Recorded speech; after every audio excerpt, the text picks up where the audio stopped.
Could you imagine one of us going onto the mic after a story and then going, oh, that's sad, and really meaning it? Yes, if you said, my grandma fell down the steps and she got up and nothing was broken.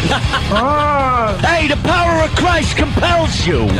Huh? The power of dice compels you. The power of dice compels you. I'm going to say you must have a magical penis, because this is just unbelievable that somebody would go to this extent after a breakup, Anthony. I am such a... Whoa, I hit the dump button on myself on that one. But enough of this palaver. Let's get the show on the road. Oh, that's a good sound on the microphone. I like that a lot. It doesn't sound right. No, something's a little amiss. Hold on. There, is that better? It is There we go. It was the mic, I guess, huh? What the hell is that about? Isn't there a mic check that goes on? Hello. I'm telling you, no one's listening to me, but this place is falling apart. Falling apart. They fired a S-load of people about 6 months ago, and they thought, that won't affect anything. And then time goes by, and the people that would do regular maintenance and this and that, they're gone. Yeah. This place is falling apart. Last Friday it was the phones. Today it's Anthony's microphone. Hopefully it'll last the whole show. I'd hate to have it peter out on me. Good morning. Sounds like a problem with the company. Wizzy Dater in the Who's-a-Majig. Yeah, exactly. Yeah. Well, yep. Keep saving money. That's the trick, right? Well, everybody's broke, apparently. Hi. Good morning. Welcome to the Opie and Anthony Show. Yeah. The Monday edition. We'll talk a little louder and give you a little more energy. Oh, make him believe that we don't hate Mondays like you. Get you up. Yeah. Going to that first day of the week. Oh, Christ. Right. You know, this financial crisis, they're a little worried about how it's going to be perceived on Wall Street this morning, Anthony. What about Main Street, Opie? What about Main Street? Yeah. Yes, the perception on Wall Street. I just want to know one thing. Simple. Because this thing affects everybody, right? Sure. Who's going to be the guy that goes on TV and goes, okay, I know what everyone's been wondering. Today's the day. Run to your bank and take all your money out. Oh. That's all I need to know. The ultimate panic. Right. That will completely cause the downfall. Because to me, this is a lot of mumbo-jumbo. I just need to know when is the day I have to clear out my accounts and hide it somewhere, like bury it or bury it in a chest. Well, you got to hope for the best. You got to have your money in one of these reputable banks that are buying up all the other banks. Mm-hmm. That seems to be it. I think you're not going to get the interest rate you get on the other banks, but at least you know your cash will be there. Well, for the most part. I'm happy to say my money is in Ted's bank, so I should be okay. Ted's bank? Yeah, they gave me 7% on my savings. 7%? 7%. That Ted's crazy. I'm in the money, my friends. I am in the money. 7%. 7%, right. Your money's safe with us, Gregory. Thank you, Ted. Ted, the president of Ted's bank. He just happens to be here. That's right. I always stop in to watch the show on my way to do my banking. That way he can laugh all the way to it. I never thought of that. That's very funny, Anthony. Yes, only Ted would think so. Yeah, when that happens and everybody just pulls their money out and it becomes worthless, that'll be great. I mean, I do my banking in the back of a bodega. Is that okay? Oh, yeah, that sounds secure. There's like a bulletproof window. It seems secure to me. You're safe. All right, good. Money is so safe with them. But can we just, nominate one guy? I don't care who it is, to be the guy that goes on TV and goes, today's the day. It's time. Run to your bank. It's time. And take all your money out. That's all I want to know. That's all I want to know in the end. I'm sure there'd be nice orderly lines in front of the banks, just waiting to get their money out. Yeah. How was your weekend, Anthony? Oh, wonderful. Yeah. Just lovely. I had the old go over Mom and Sal's yesterday because Mom calls me up and she goes, well, I haven't seen you in a while. Why don't you come over? And she goes, it's not going to be a big thing. You know, Joe and the baby will be there and Dawn and the baby.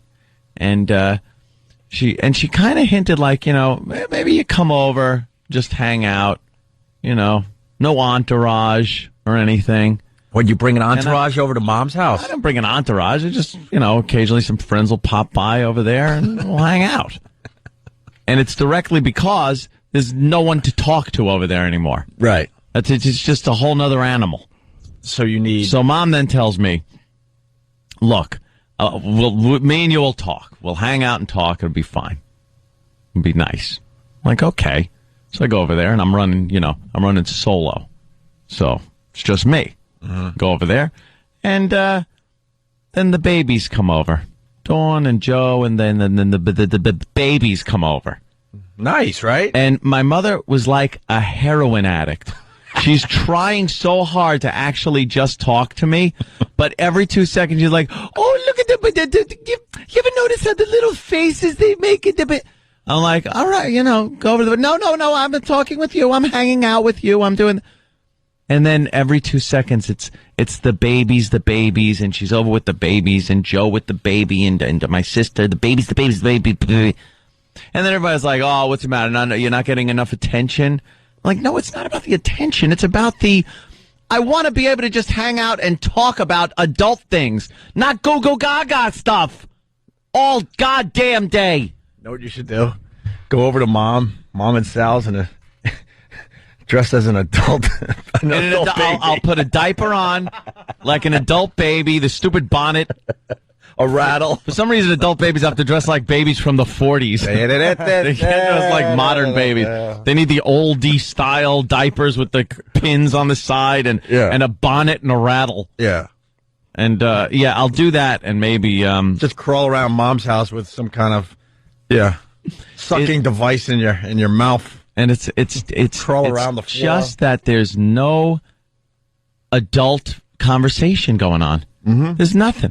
I sit with Sal and talk to him, but how much of an adult conversation is that? He's just as crazy. So I wind up going there, and it's like, okay, here's more baby talk. I love the little effers, but I mean, Christ. Did you pick them up? No. Did you kiss them? I gave them little kisses on their little baby heads. Nice. Did you change them at all? No, not even close. I don't even watch them get changed. That's not your job. Your job is just to spoil them. My job is to just, spoil them. I'm up to 10 or 11 nephews and nieces. Not one diaper for me, my friends. But not even like spoil them yet. Mm-hmm. Like now they're at the who cares phase. Yeah, good. Once they cook a little more, then they're okay to like.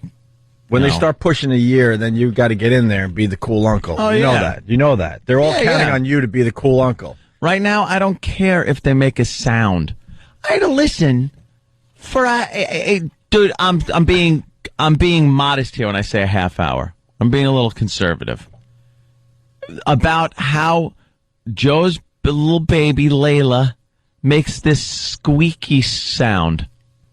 And I'm sitting there going, yeah. And in my head is like, who the hell gives a what the hell kind of noise a baby makes?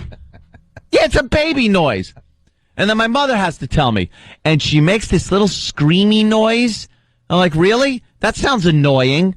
And she goes, and my mother's like, no, it's not like she's hurting or in pain noise or anything. I was like, that isn't what I meant. She could be the happiest baby in the world making a screaming noise. I cringe at loud baby noises. And it's all about just baby. Where's the conversation about, drinking on the boat? Or, the good old days. Mm-hmm. Or something adult-like. See, those are adult conversations. No. Talking about what the children are doing. You want to have, fun. Let's talk about baseball and farts. Right. Why not? That's what we were talking about a year ago. You just want to talk about drunk driving. Right. Speeding and loose women and drugs. How many years I watched my brother hauling his amps in, guitar in one hand, the amp in the other. Like, all right, here's Joe. We're doing it. And then yesterday, I hear the door open up with a little bit of trouble because there's some clanging going on at the door. I turn, and there's my brother who, for the past, I don't know how many goddamn years, I see him with a guitar and an amp in his hand, and he's got a baby and a playpenny rolly thing. I'm like, this just blows. You make a great point. It's just the babies, I get it. The amount of stuff parents need for their kids is just amazing. Oh, it's just amazing. God, it's just. But what's that all about? Because when we were growing up, I'm convinced there wasn't that much stuff. Right? No. Your mom didn't drag all that crap around. Baby seats. We didn't have baby seats growing up. They had a baby seat. I didn't even have a seedy belt right. when I was in the car.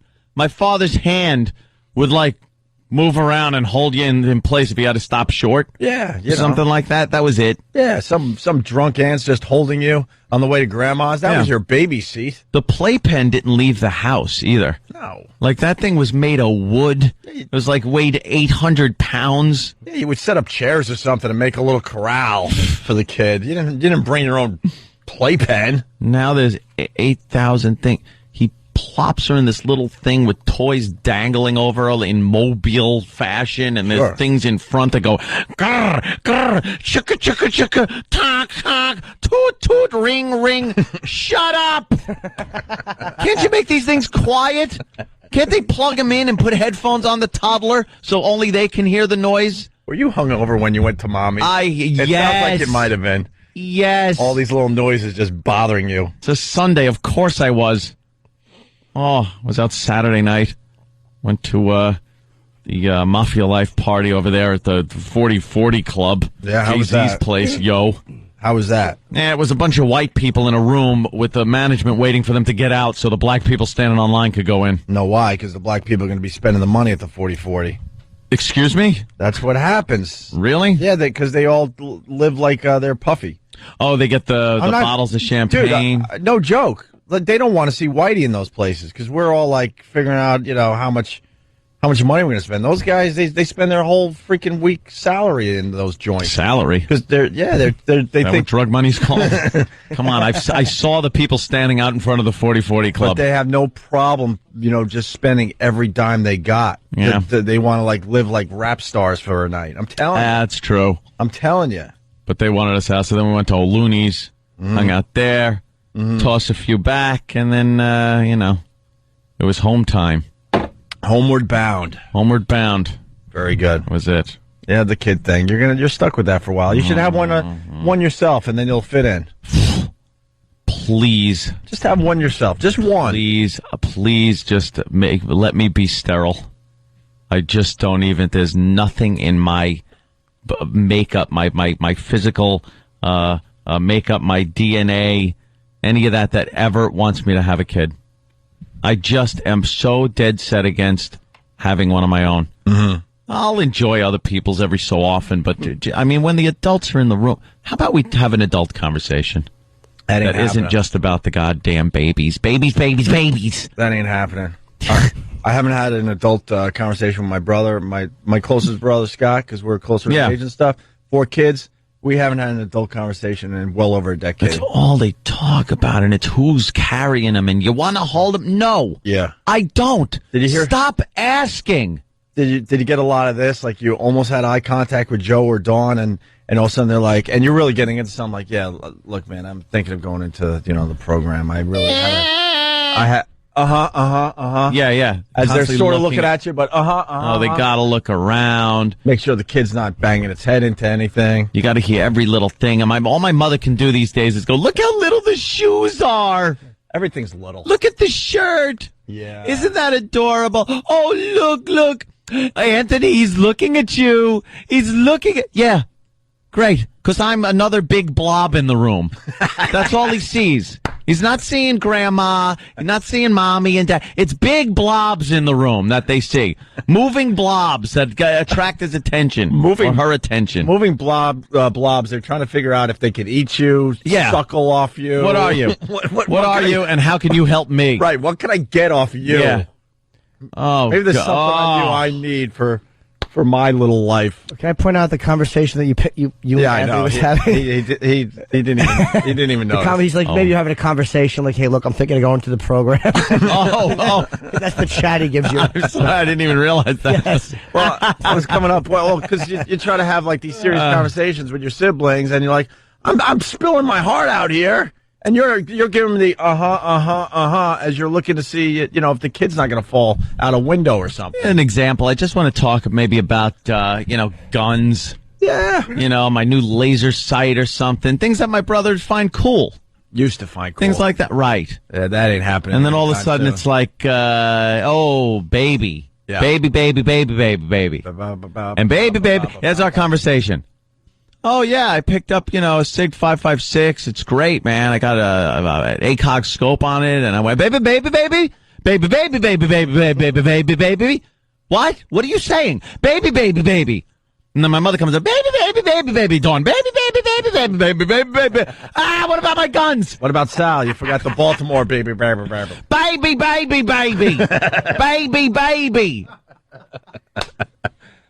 Look how little his shoes are. But see, you're lucky, man. It's the baby thing's finally hitting your family. Finally, I know. They're in their 80s. Why are they having kids? It usually hits, in late 20s. I'm talking about you as a bystander, early 30s. Maybe I got accustomed to it then because they were so long without any kids. You got off lucky. And it was just all us hanging out talking about funny stuff. Is it true your mom's going to have another kid because she's really getting into this whole... Wow, she just announced it. Yeah, my mother is having a kid, and so is my grandma, who's in the nursing home. She's going to be squirting one out. Well, hers isn't planned, though. Yeah. Well, it's biracial. It looks like the Night Watchman.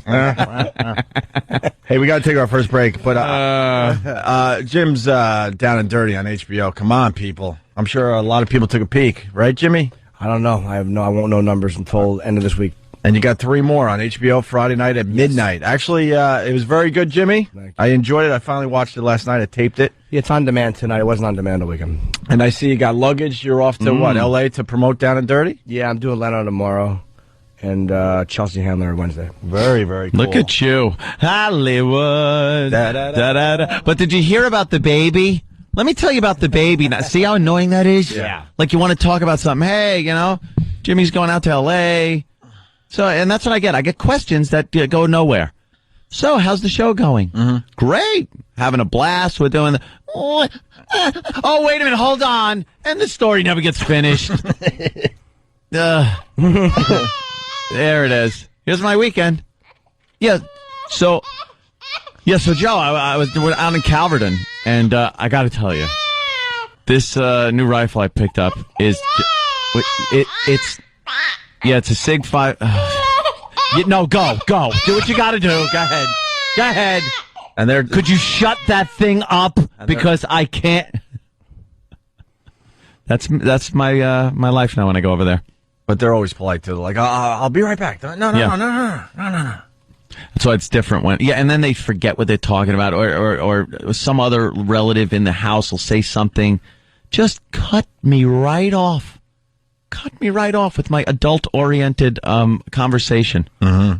That's why I just got to invite, my mom and Sal over my house, so my mom could fall out of the hot tub and injure herself. Yeah, but you're going to do the same thing to her, though. Right. She's going to try to have an adult conversation with you, and you're going to be watching all your babies and making sure they don't. Oh, fall. Is that it? Making sure, junior high school girls aren't drowning in my pool. Making sure they don't do too much, if you know what I mean. And mom will come up. They're so cute. Look, a baby. Right. Yes, baby. Oh no! Look, she dropped the mirror. Yeah.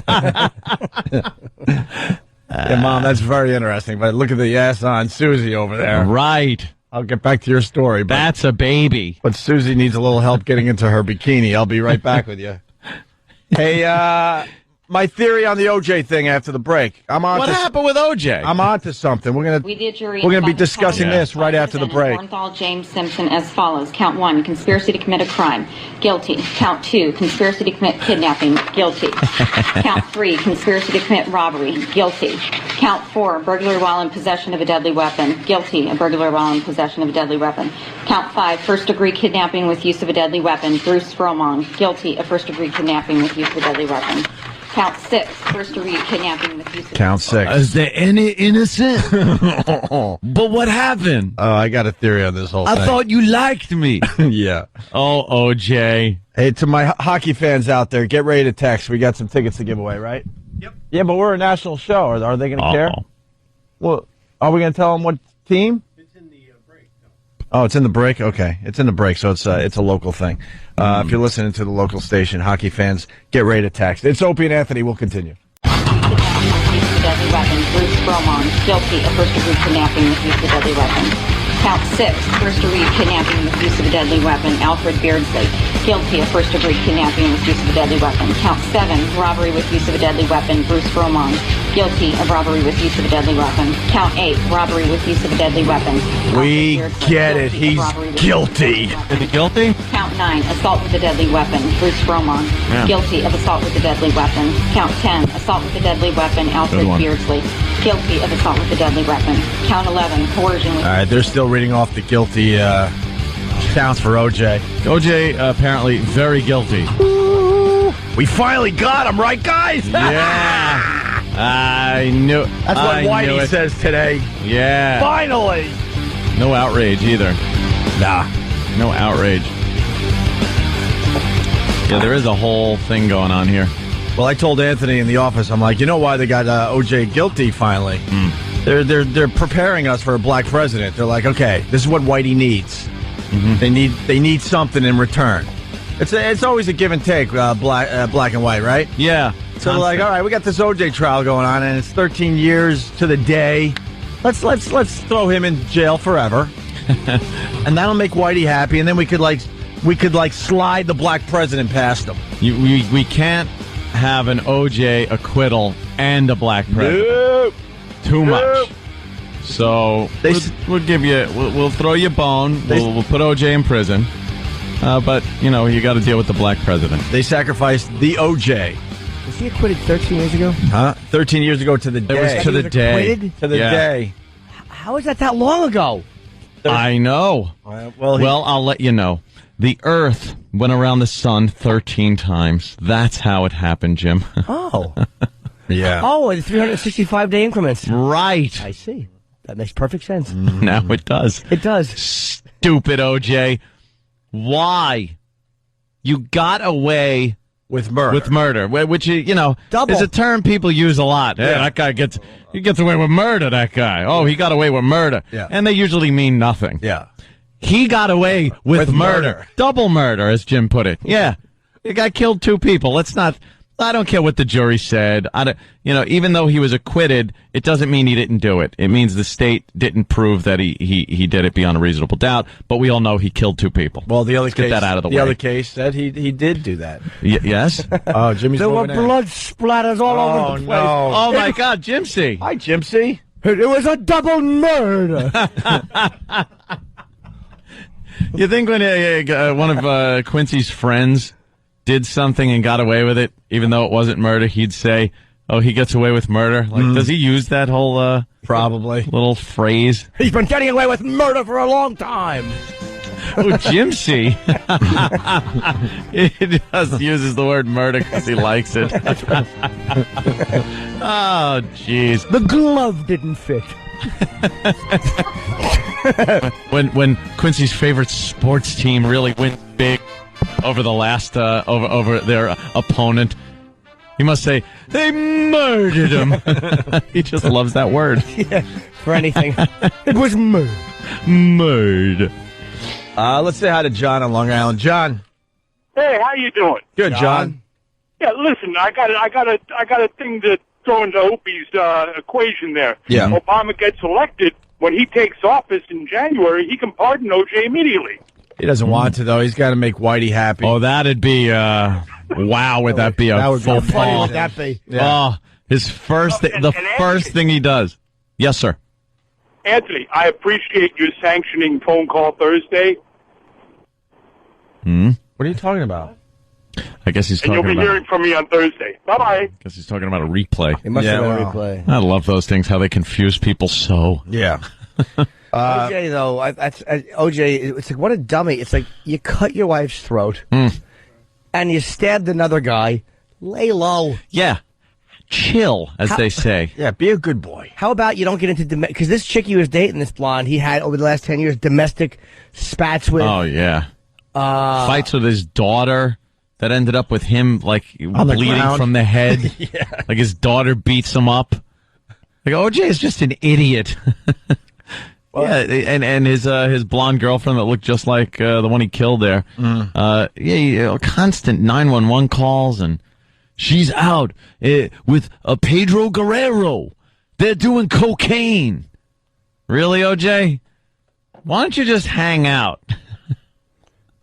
You had it good, man. Here's let's go back 13 years. Remember this? We, the jury, in the above entitled action, find the defendant, Orenthal James Simpson, not guilty of the crime of murder in violation of Penal Code Section 187A, a felony upon Nicole Brown Simpson, a human being, as charged in count 1 of the information. Wow. Happier days there, OJ, huh? The jury in the above entitled case find the defendant, Orenthal James Simpson, as follows. Count 1, conspiracy to commit a crime. Guilty. Count 2, conspiracy to commit kidnapping. Guilty. Count 3, conspiracy to commit robbery. Guilty. Come on. Count 4, burglary while in possession of a deadly weapon. Guilty. A burglar while in possession of a deadly weapon. Count 5, first degree kidnapping That's with use the of a biggie. deadly weapon. Bruce Fromong. First degree Guilty. kidnapping with a weapon. That was the big one. And when they announced that, that's where he went like, I needed that one. He winced. That was the one kidnapping was a biggie. Yeah. Biggie with a deadly weapon. Yeah. Bruce Fromong. Because the recording he made them sit, right? That is technically. I don't like the fact they got him on this. Alfred Beardsley. Guilty. I don't like the fact that they got him. I'm actually on OJ's side on this one. Some scumbag memorabilia dealer. He went to get his stuff back. You can't go with a gun. You know what, though? The only way you should deal with those guys. You can't go with a gun. Really, Yeah. Babe Ruth signed that with a brand new. I can still smell the Sharpie ink. Really, did he? Give me my stuff back, scumbag. I understand those people aren't on the up and up, but you can't go to a hotel room with a gun. Yeah. Demanding your stuff back. Hold people against their will in a room like that is kidnapping. And it's all premeditated, first degree, because he had this whole plan that he hatched out with these other guys. He just is a dummy. He thinks he's a criminal mastermind because he got away with 2 counts of murder with evidence all over the place. He's doing a little Mission Impossible there. He's crazy. And this, if you ask me, shows a personality of someone that is completely capable of murdering 2 people. Like, this just bolsters the case when you say OJ did it. And people go, oh, no, he didn't. Look what he did. Look how he follows it up. He had 13 good years on the outside, which he shouldn't have had. Yeah. And now hopefully they throw him away in prison. Look at the phones today. And he'll rot there. Not even lit. No one's outraged. No one is outraged about the OJ. And they're saying life in prison now? He's 61. Yeah. Even if he does like 20, He's done. He's done, right? No bail. He's locked up. Will be sentenced December 5th. He's done. I don't think he's going to get life because that's too much like a payback for the other one, and they're probably afraid it'll be overturned. I bet you he gets. I bet you he gets 20 to 25, and he'll probably do 10. That's my guess. Maybe a little more. I don't know the legal system out there, but That's pretty much his life, Jimmy. 10 years. 71-year-old OJ. OJ's falling apart now. Yeah, that's pretty much. legs. That'll be his life. That'll be his life. He get out, dude. If he does 10 years, he gets out. He's 71 years old. He lives till he's 80. Maybe get a little comeback going at 71 in the NFL. That'd be cool. What if he, I know, obviously, the whole double jeopardy thing, he can't be tried for the crime again, but what if he confessed to it? Like, in order to get a lesser, if they say, look, you just fess up. How cool to would what that you be? did. Because we all need to give know a the complete details. written confession with all the details, and we'll cut you some slack on this one. Yeah, did you hit your hammer really hard with a hammer so it was nice and swollen so the glove wouldn't fit? Hit your hammer with a hammer? I mean, your hand, your hand with a hammer. With a dress. Right. Something about a hammer. Yeah. Did you take a hammer to your hand so it's all swollen so the glove wouldn't fit? I want to hear We need every to know. detail. We need to know. And this Fred Goldman, you hear about him? Like, they're saying they're already looking at the prison he might be going to and what kind of things, and they're saying that OJ would be allowed to work for about 84 cents an hour. That's and Fred righteous Goldman's bucks. lawyer's already on it, like, oh, we'll take that too. We'll take it. We'll take that 84 cents. Fred Goldman is. He wants to bite OJ's throat. Yep. Yeah, he's not happy. He's probably not happy that he'll be in prison. Think about it. We were always saying that if Fred goes to the doctor one day and is diagnosed with a terminal disease, how he's just going to kill OJ. Yeah. And now he's going to be hard to get because he's behind bars. Wait, they're still reading the count. Beardsley, guilty of robbery with use of a deadly weapon. This has been going on all Count morning. 9, assault with a deadly weapon. Bruce Bromong, guilty of assault with a deadly weapon. Count 10, assault with a deadly weapon. Alfred Beardsley, guilty of assault with a deadly weapon. Yeah, it just keeps going. We'll keep checking into. Who's this Alfred Beardsley? Alfred Beardsley. What an awful name. He's one of Harry Potter's teachers. How do you go up to a girl and say, "Hi, I'm Alfred Beardsley. You want to go out for a drink?" Yes, my friend Pete Mustachioed myself Beardsley. would like to take you to Bill's Whiskers Emporium. Emporium. It's always an emporium. Throw back a few sudsies with some shaving cream. This guy's all about the facial hair. Yeah. Have you ever been to an emporium, That's all Jim? I live in Emporiums. You love the How do emporium. you not? Food Emporium. This guy loves beard hair. He's all about it. He certainly does. He's Beardsley. You know why? Because he has face eczema. He has an itchy face. Like when he shaves, it's all scaly under his face and neck. Beardsley. Yeah.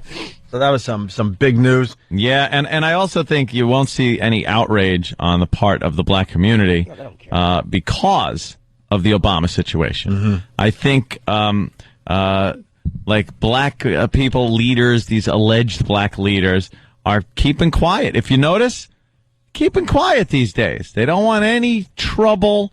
So Whitey looks and goes, "Oh, look what they're up to again." They want, batten down the hatches until after the election.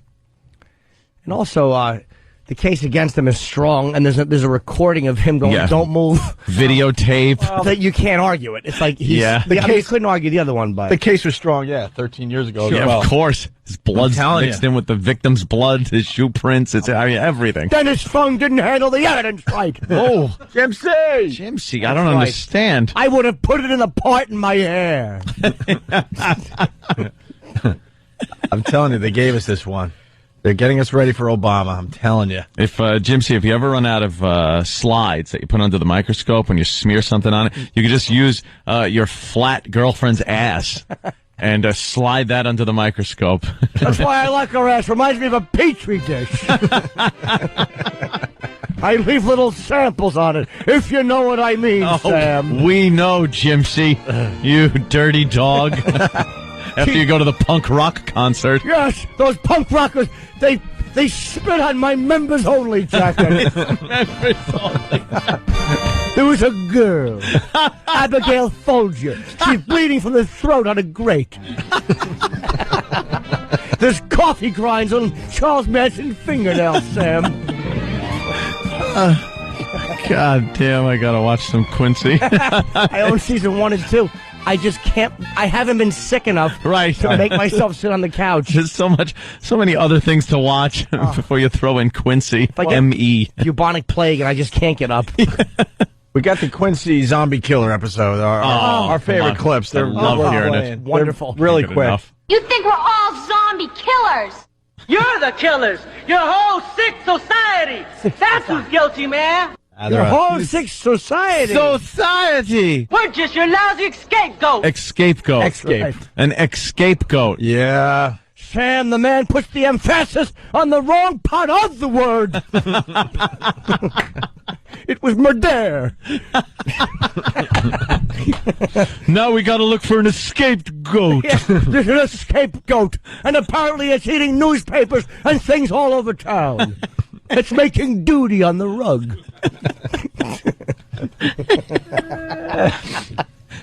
Escaped goat. Billy! Tried to eat my girlfriend's ass. Thought it was a newspaper. I like to put the back legs of the goat in my boots and watch it try to run away, Sam. I put a little blonde wig over his hiney and pretend he's Jane Mansfield.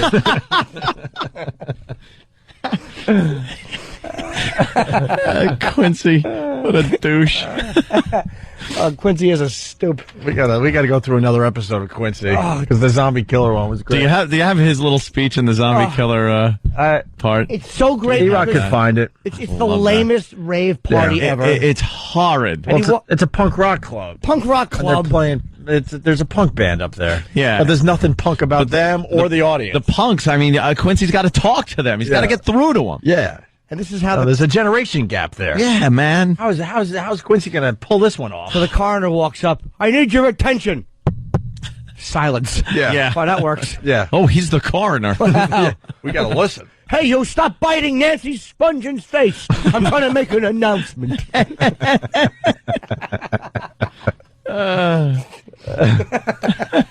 Going backwards, here's how SNL handled the OJ thing. O.J. Simpson was found guilty Friday on charges of armed robbery, assault, and kidnapping, but really murder. Really murder, yes. Yeah, we finally got him. Whitey always wins in the end. That's right. See what happens? Whitey's in charge of the system. That's right. It might take time. That's right. But all the loose ends are tied up in the end nice and tightly. Don't mess with Whitey. Exactly. Oh, they're still going in. Alternative to count 5, guilty of coercion with use of deadly weapons.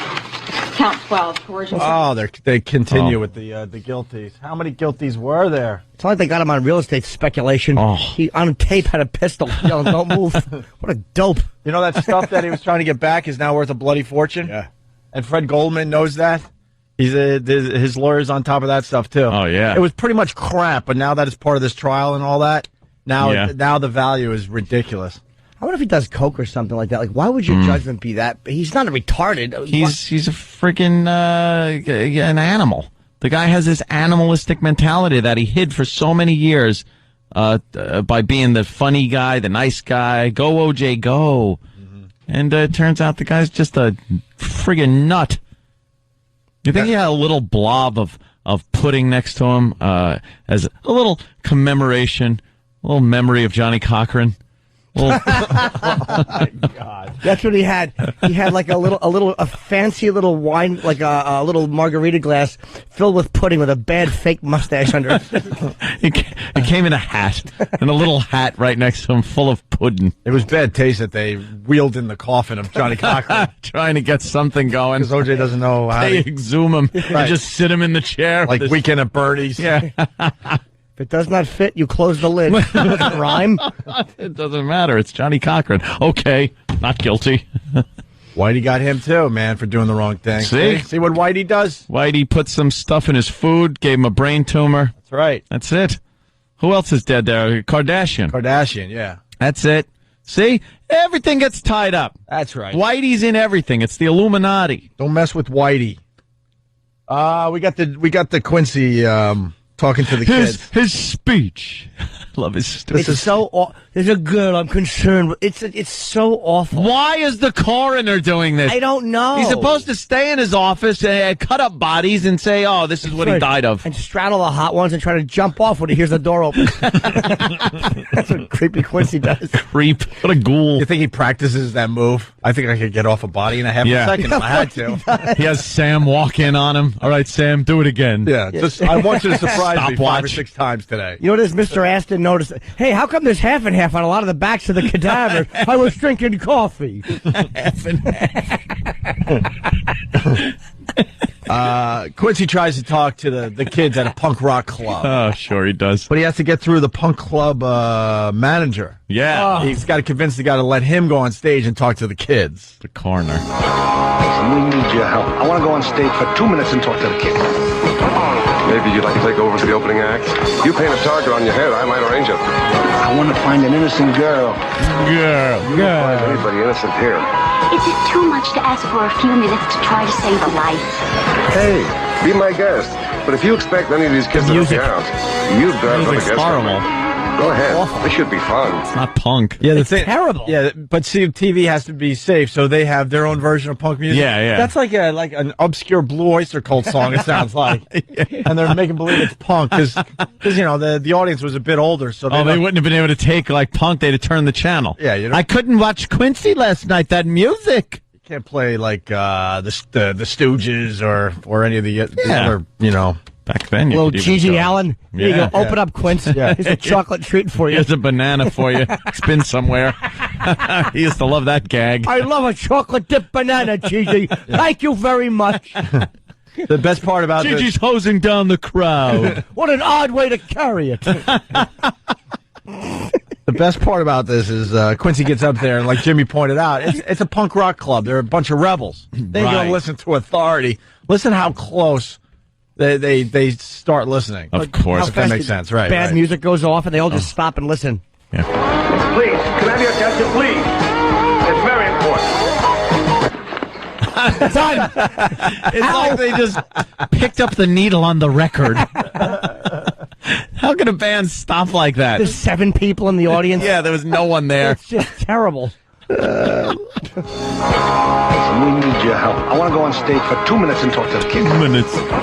Maybe you'd like to take over as the opening act? You paint a target on your head, I might arrange it. I want to find an innocent girl. You will find anybody innocent here. Is it too much to ask for a few minutes to try to save a life? Hey, be my guest. But if you expect any of these kids to help What the you hell out, happened? you've got... Sorry about that. No, I didn't mind hearing it again because I was enjoying the club manager's warnings. Yeah. Paint a target on your head. Yeah. Why? So they know who to fire douchey lines at? Please, can I have your attention, please? It's very important. Thank you. Now, many of you know Abigail Garvin, and all of you know that the police are looking for in connection with a murder that happened right here in front of this stage. Now, all the charges against her have been dropped. She's innocent. If she comes back, nothing will be done to her. Why should we believe you? If I knew who that girl was, I sure as hell wouldn't tell a cop. Because that's all you are, man. It's a dog without a uniform. I don't care what kind of names you call me. Oh, my God. Oh, boy. Sticks and stones may break my bones. He kind of cares. Of course he kind of cares. I don't care what you call me. I don't care. When you say that, you kind of care. I don't care if you call me Creepy Queer the Coroner, like they all do back home. I don't care if you call me Colonel of Corn Teeth. I don't care if you call me the pederast with the flat-ass girlfriend. Uniform. I don't care what kind of names you call me. I don't care if you call me Sam's Bottom. I don't care if you call me the coroner who suckles on Lieutenant Monahan. Yeah, The names I picked up. he just admits everything to the punk rock crowd. I don't care if you call me a necrophiliac. But we weren't saying that, Quint. Dog without a uniform. I don't care what kind of names you call me. Yeah. I'm only interested in helping Abby. My throat is scratchy. I wonder why. Cancer. I actually didn't. That's so funny. It's like I can't talk for long. For some reason, my throat hurts. I constantly feel like I need to swallow. Oh, God. And then it continues. Look, we have reason to believe that she's with Zach's real murderer, Molly Howard, and Molly is trying to push her into a codeine overdose. So please, if you have any information. So please, if you have any information. That was edgy. That was edgy for the 70s. Yeah. A codeine overdose. Right, she's crushing up St. Joseph's children aspirin and sprinkling them in her Diet Coke. She slipped her a Flintstones chewable. I think it was a Wilma. So please, if you have any information. That's a crock, mister. You think we're all zombie killers. You're the killers. Your whole sick society. That's who's guilty, man. We're just your lousy scapegoat. Besides, man, who the hell cares? Yeah. Yeah, who cares anymore? Oh, boy. Quincy has to walk off dejected. Yeah. It's also being pointed out when the music stops, no one boos. They're just like, oh, yeah. time to listen. Older man. I'm a faint punk. Forget it. Older gentleman. All right. I could listen to that one clip. I love it. If we mined this, do you understand the goal we'd find in this series?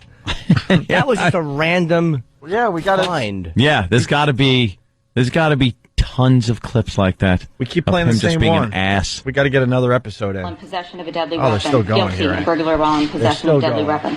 Count 5, first-degree And he's always kidnapping banging with like use some of a deadly 8.5. weapon. Bruce How does he Stromon bang is anybody? guilty Who of would have sex with kidnapping this creepy older man? The creepy old coroner. His fingers smell like formaldehyde. He's always on stolen jewelry. Lockets with different people's relatives in them. He's always giving girls gifts that like have like it's like a watch with a blonde hair in it. Whose is this? I bought it. Pulled it off the victim as a speckle of blood on the face. He just takes the corpse's stuff and gives it out and gets chicks that way. That's beautiful. I bought you a pair of underwear. It's ripped, obviously. It's in an evidence bag. He gets it too. Somebody spilled cranberry juice on it. Sweet. Plenty rolls. Yeah. Don't mind where they swabbed the crotch. All right, we got to take a break. We're late. A ghoul. Oh, he's the worst. Sure is. I'm obsessed with him. Oh, totally. Let's see if they're done with the guilties yet. Guilty of robbery with use of a deadly weapon. Count 9, assault with a deadly weapon. Bruce Bromar, guilty of... Oh, boy, they're continuing. Keep going. All right, it's Opie and Anthony. Stay there. Mm-hmm. Good morning. Opie and Anthony. Phone number 877-212-0&A. Let's say hi to Rich in Maryland. Rich. Hey, what's up? How are you, Rich? Pretty good. Hey, y'all catch Kimbo Slice fight? I saw the Kimbo Slice fight live. I was down in Philadelphia this weekend and hanging out with the Philly crew. And the Kimbo Slice fight comes on. And one of the guys goes, can you imagine if this guy, wins? And we're all laughing like, shut up. If you don't know, Kimbo Slice fought in that dumb league. It's on CBS, though, huh? And Kimbo Slice is the big star. And Kimbo Slice got knocked out in the first, 20 seconds there, Rich? I think it was about 14, actually. 14 seconds, right? Okay. Yeah, good stuff. And he was a replacement fighter because Kimbo Slice was supposed to fight Ken Shamrock. Rumor has it that Ken Shamrock wasn't even going to fight. It was just a way to get some interest going. And then this guy steps in last second. And everyone was thinking Kimbo Slice is going to destroy this dude. 14 seconds into the fight, this guy hits him with a right on the chin, right? Yeah. Nailed him. And this guy really threw a punch because the guy was backed up against the fence, and he put his right leg up to kind of keep Kimbo at bay, and his right arm was already half extended, and then he just kind of flicked his forearm from the elbow, just boom. It was not even a full wind-up punch. This guy's a strong... Hit him right on that stupid beard. Just the power. And this should be the end of Kimbo Slice, proving that, he's a great street brawler, but, he has no business being in the ring with these guys. The guy he fought is a ultimate fighter, obviously, and he knows what he's doing in there. He knew he had to get Kimbo Slice, keep Kimbo Slice at bay, keep the distance, and then he was able to nail him with this right. He'll get one more fight because anybody can get. That's how they'll look at it. Like anybody can get caught. Yeah, he wasn't trained to fight this guy. This guy was a last minute replacement. This is what they'll say on the. The guy's style with Kimbo. Oh, I didn't know his style. I didn't. Right. Yeah. Slice went down, man. He was out cold before he hit the ground, and then he got beat up pretty good. Yeah. In 14 seconds, fight over. Unbelievable. That's almost easier than getting your ass beaten for a round and a half and just this was just a guy caught him on the jaw with a shot. Kimbo looks like every Discovery Channel version of Neanderthal man. Yeah. He has got just a wild man look about him. Like the guy that tried to put Bugs Bunny in the big black pot when Bugs Bunny was and tried to cook him. What about that chest hair, man? Yeah, the chest hair thing. He must have had he shaves his whole chest except for one pec. I wonder why. Oh, really? I don't know. It's his thing. It's his gimmick. His gimmick's falling down and getting punched in the face now. Yeah. It's not punching, but the guy just flicks his forearm. Yeah, didn't take much. It was not a full wind-up punch. Imagine the strength this guy has to knock you out by not even, giving you a full punch. Got a glass chin. Thanks, Rich. Maybe. Here's the whole fight. And it's about to get serious. Slice quickly across. And then punches out. Slice goes down. Slice in trouble. Oh my goodness. Slice gets pounded out. And they stop it. Rocky is here. Seth Petroselli shocks the world. Calm down. The guy did shock the world because no one knew about this. Oh my God. No one knew about this guy. It's the #1 video on YouTube, by the way, so people had interest in this thing. Let me tell you, Elite XC, if that's the end of Kimbo, you are in a bit of trouble. Oh, yeah, right? That was their big name? Yeah, it was. Dana White probably has a lump on his head from hitting the ceiling cheering. Can we try to get Dana White on the phone today so he could kind of gloat. Yeah, dude, Dana's got to be very, very happy. Didn't he say that Kimbo was really overestimated? Everybody's been saying that. Yeah. All the guys that know this Ultimate Fighting game have been saying that. They're like, don't buy into the hype. The guy knows how to fight, in a street, but in a ring, it's a different story. That guy, just think of how that the guy that won feels that he got in the ring with Kimbo Slice and everything that must have been going through his head beforehand, and then he walks away going, I didn't even get touched. I didn't even get touched by this guy. How about I wasn't even supposed to fight today, Yeah. and now everybody knows me. Not even supposed to be here. Kimbo Slice got beat up by a guy with pink hair and a pink mouthpiece.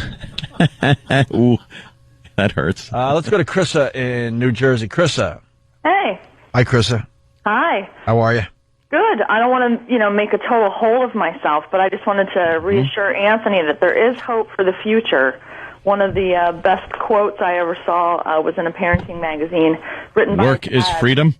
What's that? Nothing. Sorry. And just gave my husband a little bit of hope when we had our kids. Women get all mushy-gushy and love them, and he didn't understand quite what the hype was. And for guys, he said they start to get interesting once they're smarter than the dog. Ah, okay. Yeah, once they're smarter than the dog. My husband. No, that's when it changes? Yeah, because up until then, they have a lot in common. They just drool. They just need cleaned up. You pick up their, I didn't. poop. And after they're smarter than the dog, give them a year, maybe two, depending on your kid, and then they start to get interesting once they start to appreciate your charm a little bit. These kids are a waste for the first 9 months. I don't even acknowledge them or pick them up. But then after 9 months, I'm all in. Then I'm really into it. Exactly. I can see why moms, were just genetically made because we got to ensure that they survive that long. But the guys, not a whole lot of reason to get interested till later. Thank you, Krista. I think Ant, when he was talking about seeing his two nephews, a nephew It's and a niece and a nephew. a nephew and a niece over the weekend. You made a great point where everyone thinks the baby is looking at you, and I've never heard that before, and it's brilliant. And I'm going to take that one with me. It's just blobs in the room. Blobs in the room. That mean nothing to them. Colorful blobs in the room that just make weird noises, and sometimes they'll smile at the noise, sometimes they'll cry at the noise. Right. But to them, look, he's looking at you. I think he likes you. What? It's a blob. He's looking at a blob. Yeah. His eyes are rolling around like he's coming down off a heroin bender. Woo, woo, woo, woo, woo. Oh. Just wondering if you're some kind of food source. That's exactly the words I was thinking of. You're a food source or you're not. Yeah, that's all they think. You know when people's kids get cool? When you can drink with them. That's pretty much it. Right, when they're like 7. my nephews, a couple of nephews there. They get all the, they could go to college, drinking age, and then you can have a couple of beers with them. And you hear funny stories about, who they're screwing and beer pong and all that. Yeah. I got one of those. That's fun. It's kind of depressing. I used to go down to Florida and take him to SeaWorld and hold his little hand. And now he's talking about going on cruises and how they snuck the booze onto the ship and, road tripping to watch Gator games and beer pong and fraternities. And I'm like, I used to hold your hand at SeaWorld. What the hell's going on? You were supposed to never grow up. Yeah. It's depressing as hell. Yeah, there's pictures of a couple of my cousins and stuff, and they're at Disney World with their parents holding their hands, getting a picture with Mickey Mouse. And like the last time I think we went, they were already older, and they're just walking around going, "This sucks." All right, we're going over here, hang out with my parents. Must be tough for the parents at that point, though. Of course. Like, we're trying to squeeze out one more year of memories here at the happiest place on earth. The kids, screw this. Go to Pleasure Island to get a drink. It really does have to suck to be parents because for a lot of their life, you can't do no wrong. And it's like, daddy, daddy, daddy, daddy. And then they turn on you. These bastards turn on you and don't want anything to do with you. That's got to be so depressing if you're a parent. You put all that work into it. And then what? Yeah. It just leaves. Or it does something even worse, gets in trouble. Or even worse, it kills you. That's always a fun one. Yeah, that's wonderful. I raised them, fed them, did everything, and then it comes back and stabs me for crack money. How weird is that you could possibly raise your own killer? Yeah. Fantastic to think that. I'll tell you what, here's what having kids is. Watch 12 Angry Men. It's Lee J. Cobb as he breaks down at the end and crumples up his son's picture. That's what it is. Yeah. That's it. It's that you just have this silent rage for your awful children. Let's go to Yonkers and say hi to John. He's still on the Kimbo thing. What's up, John? Hey, good morning, guys. Hey. What's up? This isn't the first time Kimbo lost. If you do a Google on Sean Gannon versus Kimbo Slice, it's a long fight. Yeah, Sean Gannon knocks him out. Yeah, this whole all the UFC fans, Ultimate Fighting fans in general, they've been arguing this Kimbo Slice thing for a while, and he wasn't that impressive Saturday night. I became convinced that look, Kimbo's obviously a really good fighter, but just on that professional level, when Liddell was in, and I think I asked Chuck about Kimbo, and he's like, he wasn't bad-mouthing. It was just a genuine lack of concern But a lot of these about having guys to fight him. are frustrated at the popularity of Kimbo Slice. They're like, come on, we all know that he's not that great. you wouldn't want to fight him in an alley or anything, but. No, this is an underground fight. It's not an MMA. It's underground. It's 30 minutes. Yeah, no, dude, I understand what you're saying, John. Thank you. I've seen that fight. Yeah. Yeah. So I won. Thank you, John. You're out. Thanks, John. Thanks, John. Thank you, John. Tina Fey doing a good job with she looks just like her. The Sarah Palin thing on SNL. Yeah, she's getting used to doing the character, I think. She's not even on SNL anymore. She just decides to come back. Is she still a writer? No, she's nothing. She was nothing. Yeah, I guess she just comes back because it's kind of popular and the ratings are ridiculous just because Tina Fey's doing Sarah Palin. Yeah, that's the only reason, by the way. They offered her $5 or $6 million, I think, for a book deal. Yeah, she's like a $5 or $6 million book deal on the table. Wow. Yeah, but if McCain wins, it'll probably be even more. Well, they got Palin. More than that, you're saying? Obama's lead is growing at this point because of the economy. They keep saying because of the economy and because of the economy. Yeah. And Palin, she's going right at him now. And some saying it's a bit of desperation. I'm just saying that. Yeah. They got Palin as kind of the pit bull now. Well, they said they've taken the weekend to kind of try out these new tactics. And Sarah Palin's tactic is to be an attack dog and attack. But she does it with a smile. That looks so stupid. It's irritating. Yeah. It's not, it's like everyone has seen that stupid, smug smile. It's aggravating. It's not enchanting and it's not charming and it's not disarming. It's just irritating. She's got to have this look, which isn't this stupid corner of her mouth little smile. And she's talking about Obama palling around with terrorists. Huh? Stop smiling. Golly gee, gosh darn it. Yeah. Well, gosh darn it, we can't have a president doing that. I was trying to think over the weekend, where does that play? That whole, gosh darn it thing. It doesn't play in New York. Midwest someplace. Midwest. Is it just Midwest? I don't even think it plays in the South, right? It doesn't play out West. So where's that playing? You just think the heart of America, like the Midwest? Yeah. South too. I mean, you think the South is into the whole golly gee thing? Oh my God, yeah. It plays over when you're on a plane. Any place you're allowed to unbuckle your seatbelt when you're flying cross country. That's where it plays. Hey, I like that. That's a good way to look at it. Dice had a funny line years ago about there's only New York and L.A. Everyone else is farmers. Farmers. Bunch of farmers. Farmers. And that's kind of not true. You look down when you're flying to L.A. Just look down. Or if you're in L.A., you fly to New York. Just look down and tell me what you see. Sometimes you'll see some sprawling lights. Very rarely, though. Usually, you'll see these round circles or little things that look like Pac-Man. Those are farms. And they cover the entire country. They sure do. And people that run those are called farmers. And there's a lot of them. And they think like that. And they like the way Sarah Palin talks. They like what she has to say. And they don't like wherever you can take your seatbelt off. That's hilarious. That's it. Yeah. And the pilot tells you. This is what we got in Sarah Palin today. I was reading today a copy of the New York. All I hear is Tina Fey now. It's really hard to. This is the actual. We have to tell people this is actually Sarah Palin. Oh, she's being specific now with the New York Times, probably. Okay. Well, she was reading. That's good. I was reading today a copy of the New York Times. Why are they booing the Times? Because she delivered it like Yoda. I was reading today a copy of. I was reading today the copy of the New York Times. Now, this, of course, yeah. She's trying to make up for the fact that she couldn't name one goddamn newspaper that she reads when Katie Couric asked her. And I was really interested to read in there about Barack Obama's friends from Chicago. Turns out one of his earliest supporters is a man who, according to the New York Times, was a domestic terrorist and part of a group that, quote, launched a campaign of bombings that would target the Pentagon and the U.S. Capitol. Boo. Boo. What is this is booing. William Ayers, I think she's talking. Who cares? Yeah.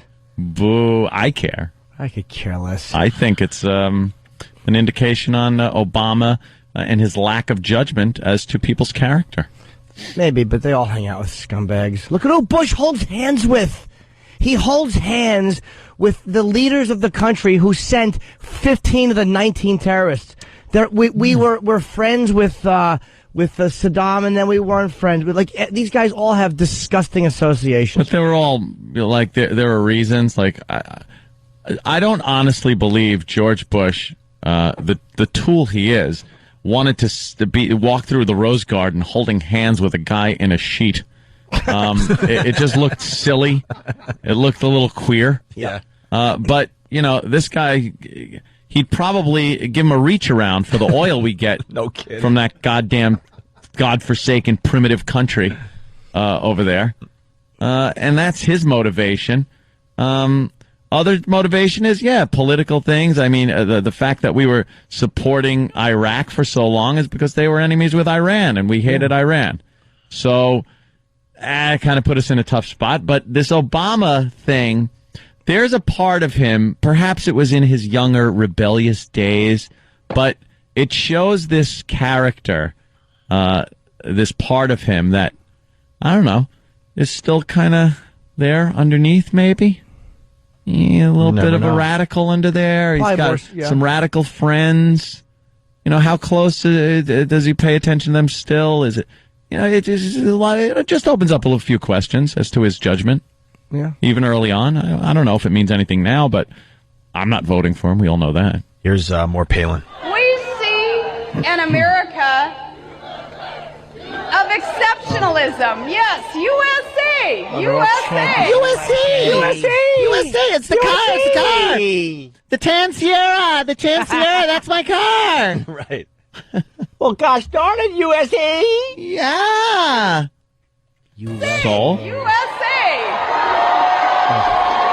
So you're running to be vice president with the funny-looking one. Yeah. Our opponent is someone who sees America as imperfect enough to pal around with terrorists who targeted their own country. Boo again. Oh. What is this, a wrestling match? Yeah. What's going on? But hiss, boo, hiss. It's like Snidely Whiplash is going to come out and tie her to the train tracks. And McCain's got to rescue her. I'll rescue you. Yay! Oh, here comes Obama. Boo, hiss, boo. This is stupid. Dumb. This election is lame. The whole thing is lame. Let's go to Jason in Mississippi. He wants to defend the South, I think. Jason. Yeah. Yeah, what's going on? What's up, man? Jason? Look, you were talking earlier about, oh my gosh. No, that will get you killed here. I am? Literally killed, yes. Yeah, I gotta think he's right, man. I don't think the South's going for that golly gee stuff either. Maybe be a rebel because the South's gonna do it again. What? I love how they think the South is gonna do it again or something. What again? South will rise up again. Adam in Long Island. Adam, what's up? What's going on, man? Hey. What Jimmy was saying about how everybody has, connections to scumbags. Sarah Palin's husband is connected to a group of Alaskans who want to secede from the Union. All right, who cares? Yeah. Big block of ice anyway. We want it gone anyway. Just give us the oil and beat it. Yeah. Scram. Take your dumb wildlife with you. It's a burden. It does nothing but fly into our turbine engines and wreck things. Our fine turbine engines are being destroyed by your delicate birds. Exactly, by your cockatoos. Birds do nothing but cause problems in the environment. They're a burden. I firmly That's why believe burden is called burden. Absolutely. It's their it was birds. Originally spelled B-I-R-D-E-N. Of course it was. And they figured it was too obvious. All citizens should carry bats and go chirp, chirp when a bird comes down. You de-wing it. Stupid things just crapping from the sky. They're horrible. Just awful. Little nervous system things. Get it all out at once, quickly. Go. Yeah. All you have to do is go boo, and everything inside him comes out. Yeah. Fluffernutter comes out of right. it. Thanks. That makes me happier than a good fire. When I see a tree on fire and I see birds leaving it, I'm like, good. There goes your house. way to think smart in a place where lightning might hit to build a house out of sticks and leaves. Good thinking, idiots. Their nest. Yeah, they're nesting. We started with Kimbo Slice. We end this break with Kimbo Slice. Dana White from the UFC, this is what he had to say about the Kimbo Slice fight. Here's my beef with Kimbo Slice. I'll give it to you, too, that he's training and, he's training and taking it serious. But this guy was fighting in backyards a few months ago. The reality is if Kimbo knocking Slice, down people's mailboxes, fighting in backyards. That's a man act. I had to. Of course you did. So, Kimbo, you sound a little taller on radio. Hey, boy, where's Kimbo Slice? This was Dana White on our show talking about Kimbo Slice before this fight, so this is quite interesting. The reality is if Kimbo Slice, if I put him on the Ultimate Fighter reality show, he wouldn't win it. Okay? Kimbo Slice sucks. The guy who he fought on the last show was one step away from being a corpse. Okay? And he barely got out of that fight alive. So you think they're putting him up against softer opponents? The fact that CBS is headlining their events with friggin' Kimbo Slice, it's crazy. I mean, anybody who knows the story about this business and where we were, even when we were $44 million in the hole, man, we never went with the freak show angle. Right. And Kimbo Slice is that freak show. There you go. That's what Dana White said 3.5 months ago. This Dana White knows the Ultimate Fighting game. Yeah, he's pretty perceptive. No kidding. All right, we got to take a break. We're going to continue with another landlord doing some naughty things. Naughty. When this story came in today, I was thinking to myself, we did this last week. But no, it's another creep. All right. And I think we might be celebrating Jocktober again today. I love Jocktober. We'll have to check in with Sam and see if he's got a good one today for everybody. Yeah. Opie and Anthony.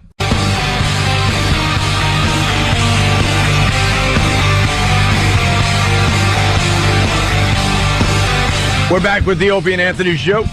We got Patrice O'Neill in studio. Jimmy's going to be leaving in about an hour. What? To fly out to L.A. to promote Down and Dirty, his new HBO show, Friday nights at midnight. Nice. And Patrice is stepping in to help us out. So there's like a little seg thing happening here. Jimmy will do another hour, and then Patrice will continue for the rest of the day. Good morning, man. And I see that you stole Jim Morrison's hat or something. This is the latest look from Patrice. Yeah, 60s black man. I'm dressing like 60s black man. I'm dressing like a 60s FBI agent, the first black FBI agent. First thing that Patrice said, you're having daydreams about killing Whitey? Yeah, killing white people daydreams. Just sitting around like I think about, and they're good ones because there's being a great football player and basketball player daydreams that go about 4 hours. Yeah. This one's going about 2 hours. 2 hours? Different ways, yeah. A lot of detail in it. Yeah, a lot of like, how am I going to do it? It's just I'm getting so fed up. Yeah. It's just I'm fed up with, you know what it is? I'm just realizing white people just don't care. Like, and not, at least from you guys, at least you are fun white guys who have you're honest. Yeah. Like, you have honest conversations, talk a little crap, But, the Fox white guys, and you just watch it, and it's just... I'd go on John Gibson from time to time, his radio show. He's not on TV no more, so he's just doing the radio. Yeah. And I like him. He has a fun thing about him. But, I watch the other guys, and even Hannity's starting to become just... Oh, really? Just not fun to look like. Like, I used to like Sean. Like, he used to walk through the hallway clicking his heels and stuff. But now it's just like everything... It's just... You could just feel it. You go, this is... You could feel it. Don't you think it's because of the election coming up and the first black man and but here's the Whitey thing has to, white people just won't say black. You do, which is fun. Sure. Opie does. You hear what else he says? Yeah, right. That's the radio version. Exactly. But at least to have a conversation about it, you got to admit it. Yeah. But the thing is, you hear about this thing about Ohio, right? What happened heard in about Ohio? That possibly that people are taking, I don't know all the details, but they're taking like bums and people and they're going to register them and having them register under homeless like shelters. And white people are welling up to say, oh, Obama's going to steal Ohio. And I'm sitting there going, white people don't even know the word hypocritical. Like, it just don't exist in their language. It's like Bush stole the presidency. Blah, blah, blah, blah. No, I don't want to hear that. We're dealing with this Negro stealing the presidency. We don't want to talk about old school stuff. We want to talk about this right here. There was plausible deniability with the Bush thing.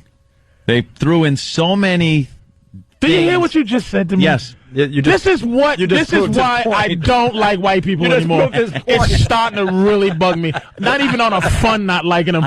Plausible deniability would get them. That would be piece of garbage. I knew that would get you. Is that the plural of garbage? A piece of garbages. It just makes me sick because there is no. You can't even reason with you people. Obama's camp is doing exactly what all the others have done in the past. Thank you. What the F? And Ohio is a very important state, so they're getting the homeless zombies to vote. They're getting the homeless zombies, and it's not a crime. They also want to get something passed where felons are allowed to vote. Yeah. Good. Why can't felons vote? Because what? Now, why would it be? Why would Barack Obama want felons to vote? Why wouldn't you want felons to vote? Doesn't that sound like something that's like, well, if I got up and said, a lot of felons are black. People would be like, a lot of felons are, but let me ask you this. If I'm a felon and I get out, I still have to follow the rules of this country. I'm not like told to leave the country or told, listen, once you are a felon, you could just be a felon. You could just keep committing crimes. You don't have to follow the rules. You don't have to pay taxes. You don't have to try to get a job. You are now. Most of them, that's what they do. But not most of them. You don't have to cut through the system no more. You don't do nothing. Yeah. If that's the case, then don't vote. But if you still have to follow the rules of society when you get out and when you're in there, really, you should be able to vote. Why can't a felon vote? And there's a lot of innocent dudes in jail. Once you're out, you should be able to vote. When you're in jail, no. But once you're out, you should be able to vote. Yeah, I think that's. And why not crazy. while you're in? I can't decide. He's still my president. You would understand why that would drive Anthony crazy, though. He's still my president. It's a privilege you lose in jail. You should lose, sir. Why? To vote? Because you're a criminal, yeah. But what does that mean, though? Okay, why should I lose my privilege to vote because I'm in jail? I broke the laws of society. There's laws of society, but this guy's still my president. I'm not allowed to say that Bush ain't my president. Part of your punishment is that you get no say in what goes on. That's part of that's what the removal of the vote would be. You've broken the laws of society, and part of it is we don't want your input until you're done with your sentence. But I think it's not, my vote is really not my vote is really not my input. You're choosing a leader, I guess, or whatever. So I don't understand where choosing to vote, for your leader. You've proven through your actions, you've proven that you do not have good judgment, and you should not be allowed to vote. Not saying that people that do vote have good judgment, because a lot of them don't. And you talk about white collar dudes too. You're talking about like Wall Street criminals and felons. All those guys. Okay, 3 Republicans and 6 million Democrats will get to vote. Anthony's angle. This is the problem. It's a lot of Democrats in jail. Negro Democrats. His angle on this. A lot of white people in jail. Disproportionate number of black people. This would help Obama. Of course. Yes. That's why he's a little worried about this. But there's a lot of white people in jail. Yeah, I know, but unjustly disproportionate. Hey, we got to go to Amy in Connecticut. Amy, you're on the Opie and Anthony show. How are you? Wow, I finally got on. I call you guys all the time. No one cares. All right, Amy. No one cares. I know. What's whatever. up, Amy? What do you got? First, I just wanted to say to Patrice, It's so funny how black people can say they hate white people, but if white people said they hate black people, it's funny how the way you said black sounds so loving stupid. See, this is what kills me Sounds about like white she's from people. Greenwich. Yeah, they white people really trying to hide. This is what is really getting me to daydreams. There really is no argument. For me to say that I know that she's a little racial, I can't say racist necessarily, but she's a little racial. You can feel it. I know it. But white people are so good at lying now that it's no proof. I have to actually say she's lying to have a conversation with her about race. Because she can call, I'm admitting my thing, but she's calling, acting like, I didn't see color till you talk, Patrice. Shut up, ass. I want to compare your killing white people fantasies to my killing black people fantasies. Well, here's mine. How do yours play out? Mine's play out like this, because here's what I always realized, something that black people never had, that every group had, a respectable criminal element. Like the mob. Like somebody that actually touches your soul with your fear. Meaning this, if Sean Bell gets killed, black people don't walk up the street with signs. We just send a couple of guys to blow your house up. Okay. And we don't know that it's black people, because that's the thing about us. Like white criminals can kind of just melt into society. Black criminals is like we'll all get picked up. It's just like I grew up in Boston, so Charles Stewart he shot his wife in the head, and he said, "Nigga did it," or "N-word did it," "N-word did it," and every black person got messed around in the streets. Well, black criminals make themselves too obvious. It's like, how about you don't wear the green felt hat? How about you kind of mellow out a little bit? This is what I'm saying, is that So my your fantasy, is very covert. Okay, a judge. First of all, I daydream not. I'm in court. Actually, after the OJ trial. Okay. And so I'm sitting there just going, all right, 12 counts of first-degree kidnapping. Oh, yeah. All right. And you just look at this white lady judge who you know has some old Nicole problems, and the white lady foreman who, of course, we was instructed not to remember that this guy got away with killing a white woman. And so, because I'm an upstanding white person, I'm going to forget that whole thing. So I'm just sitting there, and I just want to go wink at the judge and just, again, I don't know if this is a crime for me even saying I'm daydreaming about it, but I'm just saying, just thought police here. You just go, hey, this is wrong. You know it's wrong. I'll be out of here in about an hour. I'll be out. Will you really? Yep. Boom. Blow that house up. Boom. Blow that house up. This guy finds, floating in the thing, and then all of a sudden I get a pardon. Just because I have some things done. Oh, okay. That kind of fear that touches you. Black people have never had that fear. This was argued about before. We never had that fear that if you wrong us, see, the cops don't roll around where the mob used to be, wherever the mobsters lived, and just harassed mobsters. No. There's a lot of white cops that just roll through Harlem and the Bronx. Mobsters didn't randomly bash people on the head and take their jewelry. Wait a minute. That's the thing. That's the thing. It's like, a couple of, they got nicknames in the hood, everybody's scared. Here comes Scooby and Scrappy, Growing up, the white cops used to have nicknames in the hood. Like, oh, watch out. Here comes Barney and Fred. They're going to harass you. They're going to put you in a trunk, beat you in the face, and then let you go. It just seems like we just don't have any respect at all. It's just, that's what gets when we talk about this. Yeah. It's like, what are you afraid of? No one's afraid of us. So my daydreams just consist of things to make white people really afraid. If anybody should be blowing up things, it should be black people. But we don't. See, here's the fear. We don't. If you were organized like that, like you say, some kind of black Illuminati, I would love that. That'd be cool, because then you would know that you're not going to be in trouble. You could walk the streets, and unless you wronged somebody, then you're fine. And you know what? It's the randomness. Can I get in there real quick and say I 100% agree? Yeah. Because then it's like there's a hierarchy, there's rules, there's a protection factor. The neighborhood feels protected. No randomness. No,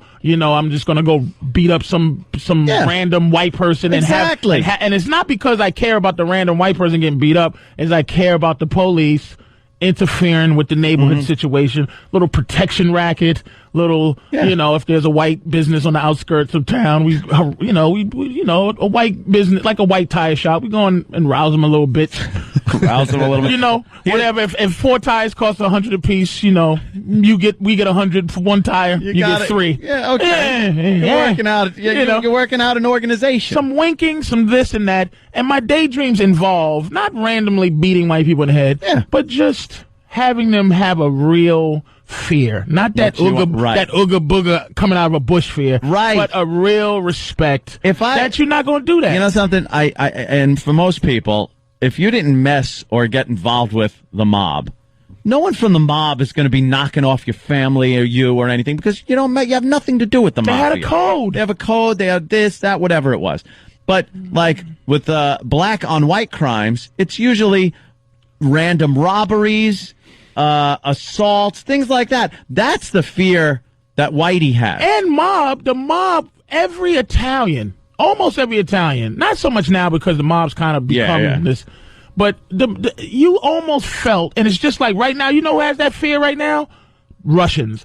Like, oh, yeah. You bump into a Russian, you go, ugh, his uncle might, and they're just known to clip your toes off with a, with a stapler gun. They're brutal. Yeah. So it trickles down, and the fear it's a respect. Like these guys will come in and just tie you up and do things to you. But when you think about a black person coming in and tie you up, it's just like, oh Lord, he's a home invader. It's no business like kind of. Now you're touching on my daydreams. Well, and yours involves probably a couple of trees and something, but it's always what you're going to do. It's not what you're going to do to gain some respect. My thing is, I just want to make sure judges just don't throw you in arbitrarily. See, it's a respect thing. Your daydreams are pussy compared to mine. You got wimpy ass daydreams because you're blowing up a judge's house. This old codger is taking his stupid robe off, ready to go into his orthopedic shower unit, and his house blows up. And he'll never do anything criminal. Mine are one-on-one. Mine involve people with guns. This is not a daydream. This is reminiscing. It's an even match. It's people coming into my house armed. I'm armed, and it's a fair fight. This is reminiscing. This is Charles Manson's daydream. This is why. Listen to me. This is Helter Skelter. It's me looking out in the street and seeing what happened. Oh my God, there's machine gun fire. There seems to be a war started. The race war. That to me is a good one. But what are you in the race war? Are you like the quiet dude in the chair with the 2 guns that's crossed around his chest? I am packed with all kinds of weaponry. You're just a dude in the middle of the race war. I'm just trying to hold off and keep my own. He wants to rock and roll. Can I just jump in for a second? I'm keeping my own. I feel like I'm watching a buddy film. Like, you guys need to make a buddy film. You guys would be great in a buddy film. Because if you were the same color, you'd be best friends. You know that. We say that all the time. I think the same way. You guys got to make a buddy film. And this is the banter you can have in the car as you fight the real enemy. Oh, race war. Yeah. You're just one of the dudes in the race war. I'm just one of the guys. I'm trying to think high level daydreaming, and you're just one of the guys. No. You have superpowers? Anything? Is your gun unlimited? No, I'm really good with a gun. There was one of these daydreams that I had where I was kind of on a boat. I'm on a boat doing a little patrolling action on the North Shore of Long Island. You sure you aren't coming from Africa?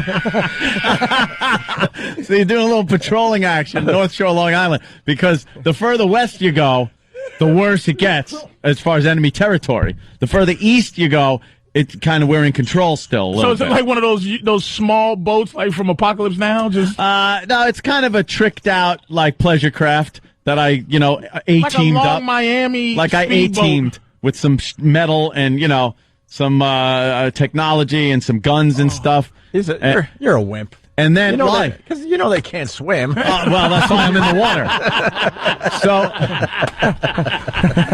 So as I'm cruising patrol, this is the most racist conversation. This is a horrid conversation. This is so horrible. This is horrid. I'm on a boat. I'm the captain of the Amistad. Yeah. We look, It's just horrible. we look forward to when Patrice can come in because now we have excuses. Look, we were doing it because the black guy was in. Why can't you just talk? Too bad. You can't have a murdering black people in a U-boat daydream without Patrice here. Why couldn't this just be a pitch for a movie? This could be just because be a pitch people for a are movie. nervous, and I tell you what. You don't even want to hear the part where I go into action? Yes, this Okay. is what I'm missing. Because you can't just daydream. Straight stuff. In my daydream, I leave. Oh, it's something. details. All right, go ahead. This could take a long time. It's details, I you know? thought you was going to say I'm daydreaming. No. It's the race war, and I'm just in it. Well, now I'm patrolling. Okay, you're patrolling. I'm patrolling. And what do I see through my binoculars? I see I see a young, vulnerable white girl whose parents have been slaughtered, and she's on the beach. Crying. Just trying to make her way through. Wait a minute. What is she doing? Kicking shells? No. She's hungry, maybe. She's just very vulnerable. She's somewhere on the beach. She's on the beach. Her parents have been killed in the race war. How old is she? She's probably 17. She's legal. She's legal age. Yeah, he loves this fantasy because the parents can't interfere with her coming to his house. Give it to her right on the back of the U-boat. So all of a sudden I hear something, and a couple of the brothers come out, All right. and now they see the girl, chase her down, and now they are just ready to ravage her. I mean, just ready. I pull out one of my rifles with the scope on it. You don't get off the boat. I'm on the boat at this point. And you don't do a slow motion shotgun pump without even holding it. Just to throw it down and it comes back up. This is a friggin' Barrett 50 cal sniper rifle mounted on there, and I just right when they're ready to take this poor girl and just ravage her, just his head explodes in a pink mist in my scope. So you snipe him, right? I snipe him, and then I come up, and the girl comes on the boat, and I have to raise her. Oh, you know what? You know what made this a very noble daydream? Yeah, if you she needs a father figure at that point. If you point. just left. Why would I leave? I can't leave her there. There's still more people. Wait a minute, Norton. His dream has ended up being this. He kills the attempted idea of a rape to rape. This is ultimately he gets the rape dream. Hey, at least I'm white. How nice of you to raise the age for the radio show, by the way. Nice you added 3 years. This is so awful. This is terrible.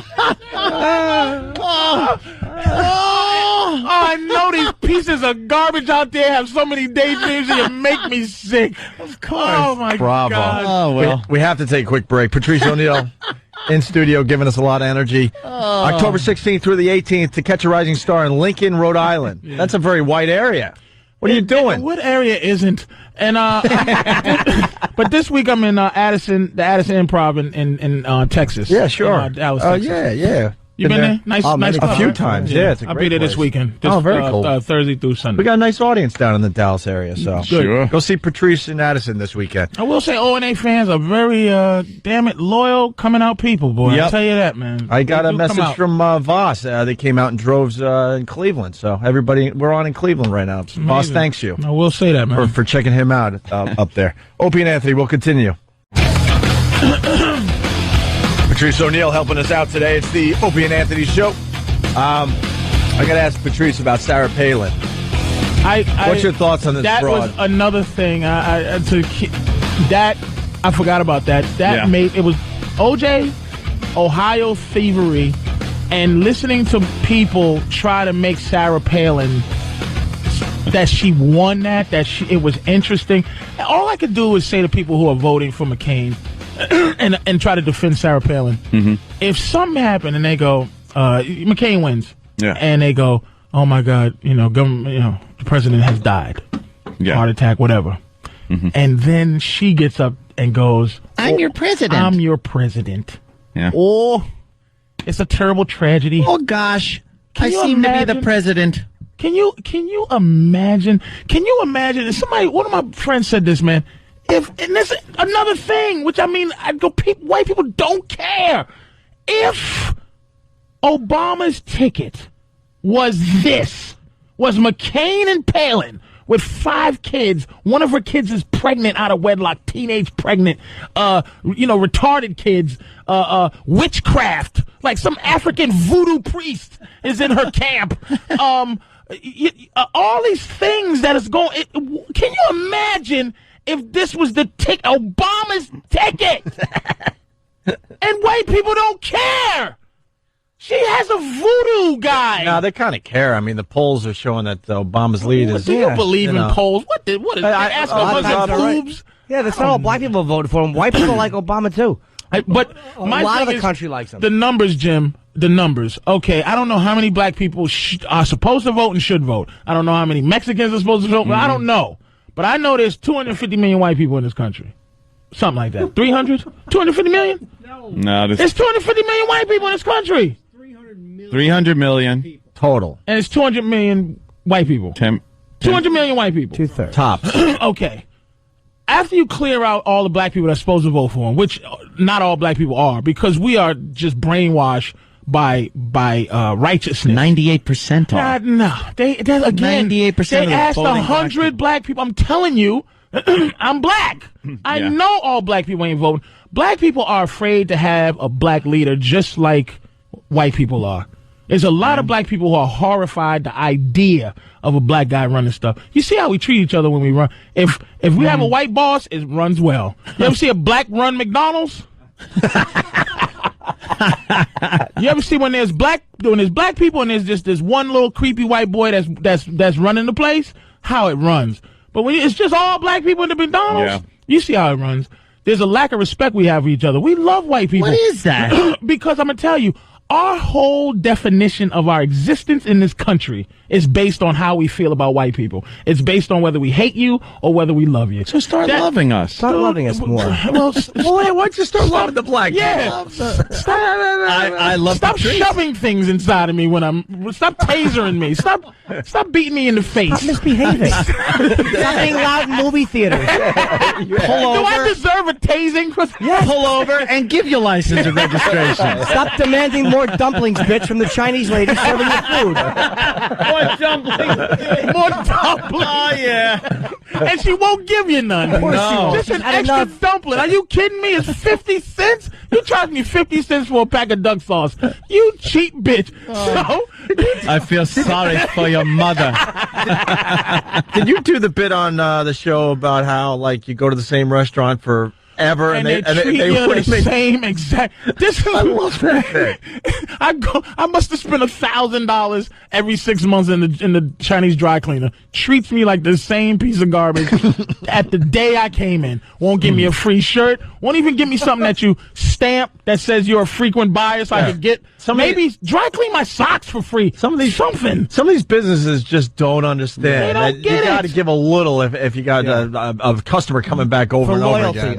Loyalty. But some of these people just don't get it. And this goofy Sarah Palin, how can you, look, man, and I understand how white people are just nervous. Yeah. But God damn it, black people are awful decent for a group of people that just get played. Patrice, they just gave us some weird choices this time around. It's just bizarre. So the thing is that out of all these weird choices, Obama's the least weird. He's like the one you vote for just to see. And back to the 200 million. I'm sorry. The numbers, how many? And you travel a lot, Jimmy. I feel that there's only 3 cities in this whole country. I mean, there's L.A., and I mean, for real, where in New York is such a different vibe. I went to Stamford, Connecticut this weekend. It's 40 minutes outside the city. It was almost like I took a plane ride to another country. The white people were so different from the metropolitan white people, which is only Chicago has metropolitan white people, L.A., and New York. The rest we have to depend on going into a voting booth when the curtain goes behind them and that thing goes shh, and pushing a button that says the black president, dude. I don't even count LA. I don't know if that's going to happen. You shouldn't even count L.A. Don't forget San Francisco. I count more than San Francisco, absolutely. I mean, I'm going to miss a few. Yeah. I don't think Seattle's metropolitan, by the way. Too many white people. They don't have there's no mix. They have a downtown, but I'm talking about every corner of everywhere. Boston, no way. Boston is a separate town. Sully in the gang when that curtain is pulled back. When that curtain's pulled back, we have to depend on enough white people to push that button. And I don't know if it's going to happen. That's all. But if he's elected, it's going to come down to Whitey voting for him. Yes. You know that. Yes. And speaking of which, Stump Brain was telling me about a Simpsons episode that's happening. They got a good take on this whole thing. Yeah, the Treehouse of Horrors is coming out for Halloween. It's just before the election. They leaked about 5 minutes of it. Homer goes in to try and vote for Obama, and every time he keeps pushing the button, it switches to McCain. And he pushes it about 5 times, and then the machine finally kills him. I'll post it. That's great. That's funny. Yeah, we'll get that on onaradio.com. That's my thing, fellas, on that. It's just I just don't know how many white people we can count on for real. When the curtain's closed. All right. Hey, and that's it. I don't know. Stinks. It's horrifying. Before we missed the moment, we got the Simpson thing I just talked about, the audio. I don't know if it'll play. Maybe it's a better visual, but we'll find out. Hello, I'd like to vote for president, governor, and anything that will take money away from our parks and libraries. Use machine number 3. Ooh, one of those electronic voting dealies. 1 vote for McCain. Thank you. No, I want to vote for Obama. 2 votes for McCain. Come on, it's time for a change. 3 votes for McCain. No. 6 votes for President McCain. Hey, I only meant 1 of those votes for McCain. This machine is rigged. Bust down President McCain. This doesn't happen in America. Maybe Ohio, but not in America. Right on, man. It kills me. And then they put a "I voted" sticker on his head. Too good.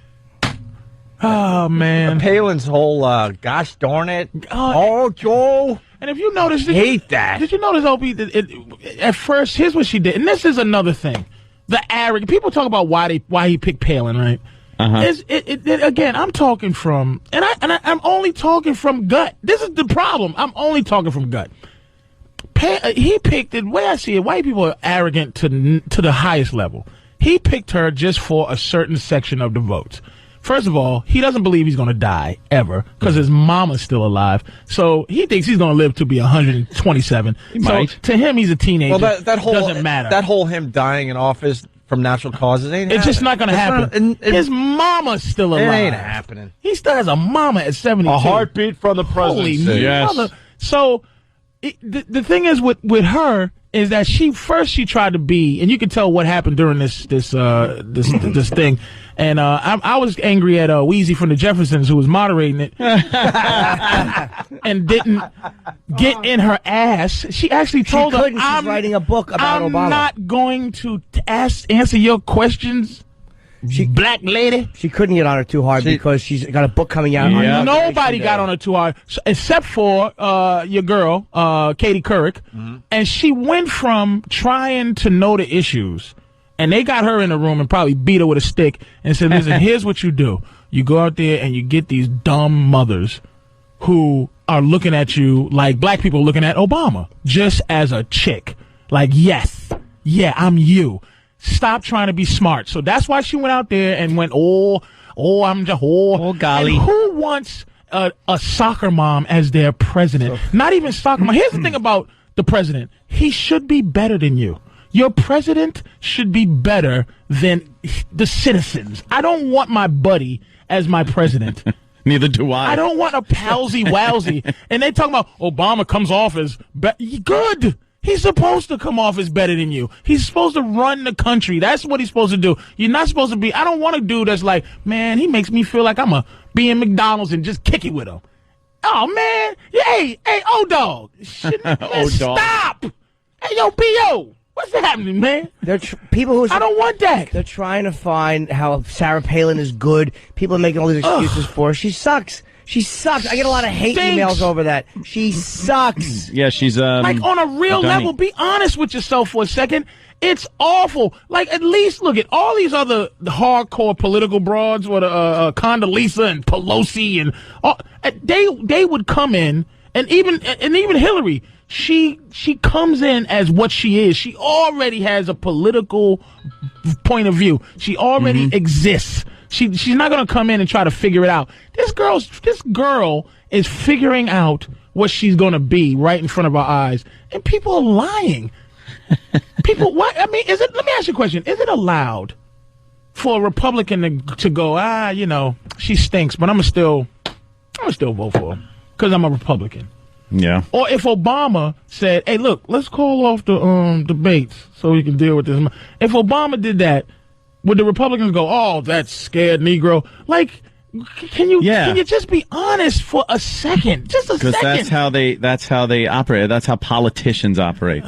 It has nothing to do with like race or sex at that point. It's like, what can we do with race and sex to advance us politically? This Palin situation, I really didn't want to follow how bad she is. Yeah. And my friend is when I found out that she has an African witch doctor and nobody is saying a word. Well, we saw that it obviously didn't work. She probably did it 5 times, and the 5th time it kind of backfired. So let's just say that. I'm with you, Jim. Yeah. Right there. That was the wrong dance you did there. I'd like my money back. The hell? It's raining, and I got a kid with a P. Rose haircut. What'd you do wrong here? You mixed up the witchcraft today. Can you imagine if Obama had a Corky baby anywhere near his Corky? Can you imagine if he had a baby like that anywhere? A pregnant 12th cousin. Now, if he anywhere had, that was a teenager, if he had a pregnant daughter out of wedlock, people would be going, "Oh, see how they are? There they go. Yeah, I'll agree with you on that Dirty one, Pampers in the Oval Office." But they turned it into like, look at the loving mom accepting the daughter, and of course the boyfriend. They'll be married. They're gonna get married. Thank you. Can you at least? I'm gonna shut up about it. If somebody, it's ridiculous. Can admit, white people are phony. Just admit it, and I'll go. One of the biggest. We're all phony. I admit completely. White people are phony. You're right. Thank you. He's completely right. Yeah, thank you. I'll definitely. We all are. That. We all are. But a bunch of phonies. Now, We're talking about y'all right now. What'd you say? White people are phonier because you're right. They won't talk about Obama being black. They refuse. Be honest for 5 seconds, would you? Everyone's so. You know what it is, though. I'll tell you something, and I'll play the white devil's advocate here.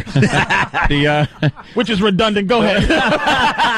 The phoniness. Just say I'm playing the advocate now. The phoniness comes from this fear we have to have to be politically correct because the repercussions cost you things like your job and stuff. And this is directly because of black leaders like Al Sharpton that Are have you put victimizing yourself for being phony? Did you just victimize? No, not me. I don't give a crap. Al Sharpton, but Al for Sharpton, white people's phoniness. People like Al Sharpton, and just we've been put in this position where we can't be honest lest we lose our jobs. It all comes back to phony white people, Ant. Well, because Sharpton talks to these other phony white people, and they actually listen to him and Jesse Jackson instead of calling them out for things like Freddy's or for things like Hymietown. So that's, to me, it all goes back to phony white people. Yeah, I know, but we just are put in this. I would love to have open dialogue where people could just all be honest. But it'd be beautiful. It just doesn't work. I think we'd have laughs about it. Like black people and white people get in a room and just start like really talking and being honest. I think both sides would just be laughing. To just say 12 felony counts and I don't mean in of prison. Kidnapping. It's not much laughter. I'm going to get prison. you. Please just say that. Just say after he has been found guilty of 4 counts of first degree. Yeah. You know, first degree felony kidnapping is hey, come here, Opie. Put you in a trunk, drive you somewhere, and then call your mama and say, "Give me $10 million for it." That is felony kidnapping. First degree felony kidnapping is planning something here's what in you which you hold someone you just against Wikipedia. I'm talking from my balls, and you are reading it to the letter answer. Do you understand how white that is? Wikipedia'd it. Do you understand that that's the white thing to do is to go, law. Wait a second here. The law. What it says is... What's the law? It's not the letter. Let's talk real. What felony kidnapping is come here, I'm holding you hostage, Give me some money. Not give me my stuff. I'm in your presence. Give me my stuff. That's robbery. That's some type of coercion. When you're holding but it's someone not against their felony. Will you stop it?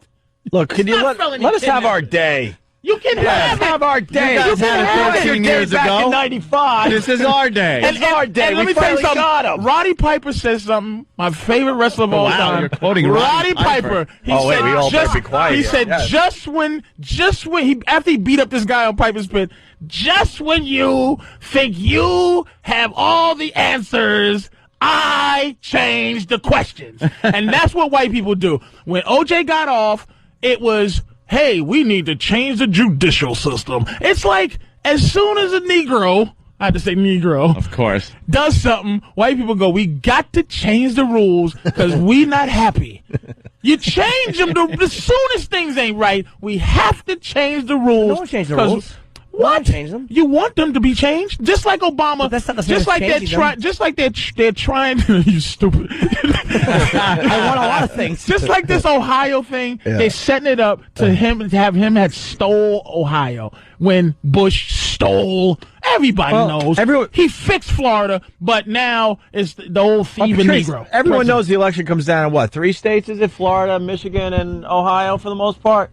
Los Angeles too, and New York too, man. Well, no, New York's already determined. This is Obama, Obama state. It's going to go Democrat, New York. But it comes down to Ohio, Florida, and what? And possibly Nevada. Really? Okay.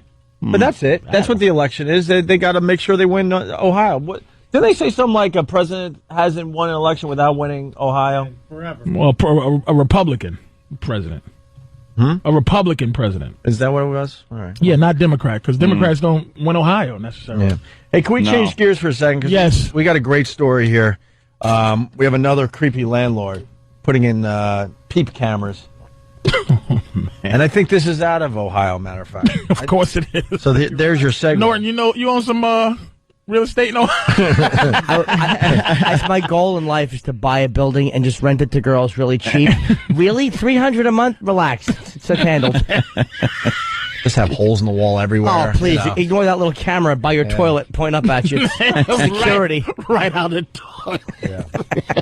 A Cleveland landlord is accused of being a peeping Tom. Dominic Butch Rodriguez faces charges he set up a camera in a bathroom used by his tenants, a mother and her teenage daughters. I was getting ready for work, and she came to me and said, Mom, there's a camera in the shower. And I'm like, what are you talking about? After making the discovery, the mother took a picture of the bathroom camera with her cell phone. Another photo of the camera has been filed with court papers. The woman rented an apartment belonging to Rodriguez. She says he told her she and her daughters would have to use the basement bathroom because of plumbing problems. I think it's crazy. We don't know if we're somewhere on the internet, and I wouldn't know where to begin to look for something like that. Cleveland sex crimes detectives say the camera was connected to an upstairs VCR. Investigators seized computers, CDs, and videotapes from Rodriguez. All right. I blame the mother and daughter. And I'll tell you why. Look at this creep. Why would you live in one of his houses? Yeah. He looks like Santa Claus. Oh, my God. Look at this cross-eyed Santa Claus. He looking look from dude. here. I don't know if my eyes are good, but he looks like remember Blade, the first Blade, the thing that he burned with the light, the information. Do you remember the first Blade? No. Oh my God! Jesus. But where did he put the camera? In the soap? Like He had them in a special bathroom in the basement. First of all, that's a bad sign. But where's the hole at in the bathroom? It's in the basement, so it's probably like a weird. He probably had it rigged a certain way in the corner on one of the tiles in the basement. He just said they'd use the bathroom in the basement because of plumbing problems. All right, Norton, where would you put the camera? Probably, where would the camera? I would put it in the ceiling fan, and I would have one in the. I would have black tiles and multicolored tiles with different patterns on them. Distraction. Distraction. I would have. Yeah. I would have it. So it would camera patterns on all of them. It would be. With little eyeballs painted all over the tiles. That's actually brilliant. Are you enjoying your Canon wallpaper? Right. Would I be crazy to have a camera hidden among all these? Yeah. You might, pervert. You might. Right, this camera wallpaper. I would go with the Scarface clock myself. Yeah. With the 12 gone. Yeah, you know. The big, huge number 12 gone out of the I'm clock. trying to think of where a camera could be that you would never, like in your own house, where have you never looked and go, wait a minute, is there a camera right there? It all comes down to what you are trying to accomplish with this. Because I'd be happy with the booby shots myself. I don't need an upskirt. If you're doing that, you need the full dirtiness. If you're just putting, where would you go? I would have to go I'd go chest level, alarm keypad, where you'd never look. Alarm keypad would be good. I'm trying to think of my house and where I've never would. For me, there's no camera. I'd put the camera under the condoms.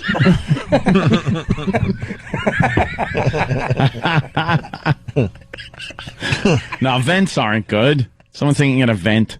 Vents aren't good. You see them. You can see that crap. Yeah, because in there. I've taken dumps and I've just sat there and just when you're taking a dump, you just look. Yeah, around. Look around. Say, where can I put a camera?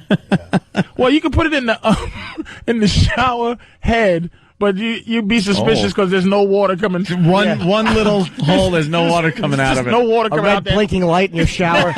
Plus, they have to come off sometimes. You have to put it in something that's probably not going to be touched for years. Permanent. It's got to something that's not going to be touched. I'll bet you it was a lighting fixture in the shower. I'll bet you he had lighting fixtures in the shower. Like the recessed in the... Because chances are he's the one who's going to be changing those bulbs anyway. Yeah. Or it was in a pattern in the lighting thing. Big old 80s camcorder swinging from a cord.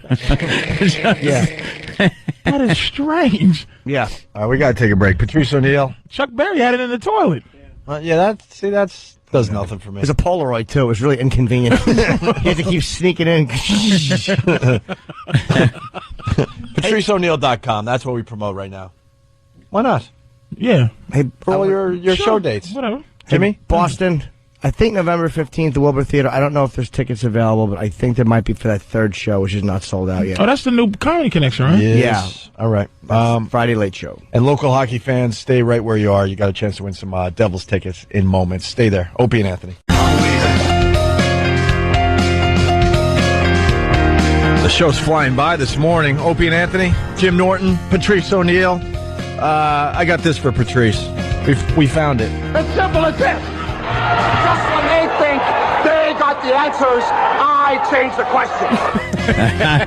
I like that. There he is. That's it. That's the great Roddy Piper, baby. Oh, yeah. You following the baseball, Patrice? No. But the Red Sox, I know one thing. If I was a Red Sox fan, I'd like to beat the dog doo-doo out of Manny. He just decided I'm not going to work, and then he went to Dodgers and became a Superman. Yeah. You're right. I'm not even into baseball. I know, man. This is how you know things is going when you don't care. This is how I know Wayne Gretzky is famous and Tiger Woods is famous because I don't pay attention to hockey or golf, and I know these guys exist. I don't pay attention to baseball, and I know what Manny's doing. Mm-hmm. Manny is a monster now. By the way, Gretzky retired about 10 years ago. But I'm saying, when he played, you know what I mean? Just the idea of, holy mother. You never sat through a hockey game, but you know who Gretzky is. I don't care about baseball He's nailing this Manny thing. The Dodgers are just, they moved on. They beat the Cubs. And by himself, he changed the scope of a team. That was Boston being dummies once again, letting another high-profile player go. He was being a jerk. They hated him in Boston. A jerk. They couldn't wait to get rid of him. But he stopped playing. What am I going to do if he stops playing? If you come in here and you just stop being funny, what good are you, even though you're good? I'll bet you it was because, and again, I'm not saying he's right to do this, but it was probably over ugly contract negotiations, and he knew that he was going to walk. I'm guessing, I'm not saying it's right, but those dumbbells have let too many good players go. This is why I'm not that upset about the Patriots. I think the Patriots do it. I think they just let people go, and they're reaping what they sow a little bit. They just let people go. They go with this team concept thing. They just let you walk away. But the Red Sox are doing well though. The Red Sox kind of don't need Manny right now. Yeah, they're still in it. And the Patriots won as well. Did they win last night? Who? The Red Sox. Oh, yeah. No, they lost. No. Oh, I'm sorry. The Angels beat the Red Sox. You're right. They did, 12 innings or something? Yeah, I'm sorry. Yeah, that's true. And then this dumb Brewers are out of it. They should be, right? The Phillies beat the Brewers, but I haven't seen like the Brewers play in years. And I remember the story. Fielder's son plays for them. Yeah, yes. And the game was on yesterday, and I forgot because I remember when the story came out. Remember the mascot used to kind of slide into a big mug of beer, and the team's called the Brewers, right? So it made perfect sense. But the politically correct people out there, got that one too. So now he kind of It resembled a car accident. He kind of jumps into a pool of water. Like it's not beer, and comes out like Jim. Why? but they took that away from the fans up there. That miserable place that is Milwaukee. They had one thing, the dumb mascot goes into his mug of beer. That's ridiculous. And they took that away. Some teams ain't supposed to win. No one wants to see the Milwaukee Brewers. No. They're just a team that should just be around because you need teams to play. But to watch them go any further than they're like the friggin' what is that? Who plays the Harlem Globetrotters? Yeah, but. The Generals, The Generals, that's what they are. They're like the Generals. Who needs no one? They just somebody to watch play. Patrice, you're so right, because I'm, obviously we want to be in touch with the NFL and stuff, and I'm looking like, what games matter? And it's filled with a bunch of teams that are just there for other teams to beat. Tennessee Titans are undefeated. Right. Really? Right. The old Houston Oilers are undefeated? No one cares. How about that? Right. How about who cares? What are some of those teams? What are some of the teams that are just there for other people to beat them up? The Buffalo Bills. They're Buffalo. What are you, insane? 3-1. They're there. They're again, Milwaukee Brewers were good enough to make it to be interesting. Buffalo Bills are a team to just I strongly watch play. Disagree with that one, but go ahead. Who wants to see? That's why the gods of football wouldn't let them win when they went to the Super Bowl 4 years in a row. No one cares. No one wants to see the world champs Buffalo Bills. It was the Illuminati. Nothing good could come out of the Bills winning the Super Bowl. We want to see Chicago. We want to see L.A. Mm-hmm. We want to see Boston. Mm-hmm. We want to see New York. Dallas. Does anyone want to see Miami? Dallas is in there. Dolphins, Cowboys, yes. No, nobody cares. Nobody wants to see Miami. Even though Miami's good, but no one wants to see There's better teams to pick on, like the Bengals. The Bengals. No, Cincinnati, they're there just so there's a lot of games to be played. Let me tell you, Ohio deserves not a champion, except for Ohio State. No one wants to see Ohio win anything. Why can't you give them a championship? Fully. You know how cold and miserable it is? Get the homeless zombies. Give them a championship. Poor Cleveland does have nothing. They have a Rock and Roll Hall of Fame. That's a bunch of homeless people. And that shouldn't be there. They should cancel the lease and move that to somewhere where I can go see it. You don't want to see it. Football Hall of Fame should leave there. It should be in New York. Every Hall of Fame should be in New York. It should be someplace where people go.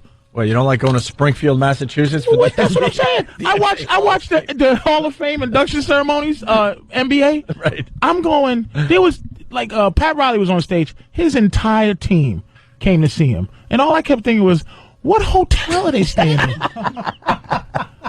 Are they in a Springfield Hilton? That's some kind of comfort inn. Where is AC Green sleeping tonight? There's a bus waiting for them, and they go right back to New York. No kidding. Where they go to Boston. They probably had to bring their own blankets and pillows to the comfort inn. Is Magic Johnson at the Four Seasons in Springfield, Massachusetts? No. They have a 2 seasons, not a 4 seasons. They don't have a 4 seasons. That's all I can do is say, ever been to Springfield? Look at these suits. They don't even have one of those steamers in the closet. Dude, I went once, and half the stuff was falling off the walls and stuff. It was an S-hole. Supposedly they pumped money into the thing and made it nice again. This is the Hall of Fame? Yeah, I went. Like the pictures were peeling out of the plaques and everything. It was bad news. And I'm gonna tell you, out of Hall of Fames, which is interesting to me, again, I think it's an interesting concept because I mean, as a person, I don't respect the Hall of Fame, but I'm gonna tell you what Hall of Fame I do respect is baseball's Hall of Fame. They don't let you in. Like, they don't play around. Like, football kind of plays around and basketball plays around, but baseball, you can't get in. Unless you're for real. They just don't play around. 500 home runs. You got to have certain things will get you in regardless. Wow. 500 home runs is one of them. X amount of wins. Well, but they will keep a lot of people out. But there's a reason. I went to the Baseball Hall of Fame probably 20 years ago. Back then, there wasn't room for all the guys. You had to go down hall after hall after hall. There's not a lot of guys in the Baseball Hall of Fame. They just don't have a lot of room anymore. I mean, baseball's been around for, 110 years or something crazy? Mm-hmm. And I mean, they won't let Pete Rose in. And again, just to let you know that I'm not a full-on racial guy. Yeah. Pete Rose is just an injustice. It really is. To not let that man. I'm saying like this, even if he was betting, he's not being let in because he was betting. Mm-hmm. Let's say he was betting. He broke all these records and he was betting. Right. So if he was playing it straight, he would have 10,000 hits. Like he has more hits than anybody, and he was cheating. Yeah. But he was not cheating in terms of drugs. He was cheating and betting and still was the best player there was. You can't have a Hall of Fame if the guy that has the most hits ever is not in it. It's stupid. Just put him in. His arrogance is what kept him out. Had he come clean a lot sooner and they would have eventually forgiven him. It's But he was Stalinism. such a prick. It's like Stalin. Well, he did not exist. Make it like he'd never existed. Come on. They should put him in the basement of the Something. at least in the basement. All right, here he is. Pete, go downstairs. Look, we had to. He's near the boiler. He has that haircut like Chagall from No Country for Old Men. That's a new one.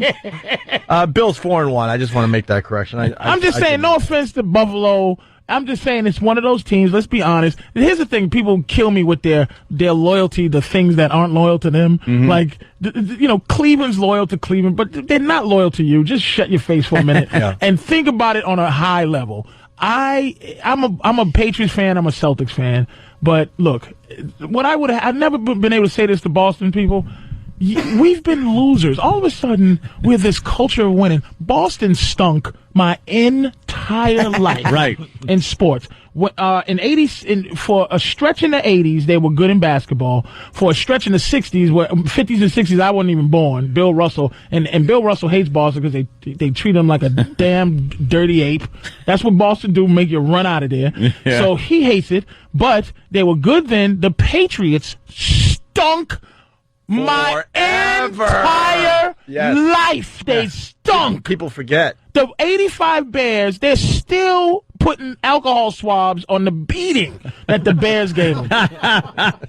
They lost to the Green Bay Packers. Drew Bledsoe got hurt, and Tom Brady, God bless him, comes in, and we win. But we're not a culture of winning. So, and the Red Sox, please don't be frustrated. There were people who had great-grandparents who were born and died of old age and did not see the Red Sox win anything. And all of a sudden, Boston is walking around like, look, we're winners. With an attitude like, just be happy. You don't boo your people. Just be happy. We're winners now. But remember, the Celtics we didn't win for 20 It wrecked everything, though. Years. It wrecked everything because then people didn't know what to do with themselves with the winning team. You were born and graduated college. Right. And had nothing. And never seen you know what I mean? Let's go to Peter in Massachusetts. Peter? Hey, you guys couldn't be more right about, or Patrice couldn't be more right about Springfield. That's where I live, and the city is such a joke. Right on the other side of where the Hall of Fame is, on the other side of the interstate, it's like crack central. You got Latin gangs selling drugs left and right. And it used to be, they tore it down a couple years ago, but there used to be a county jail right next to the Hall of Fame. And a Greyhound bus station, right?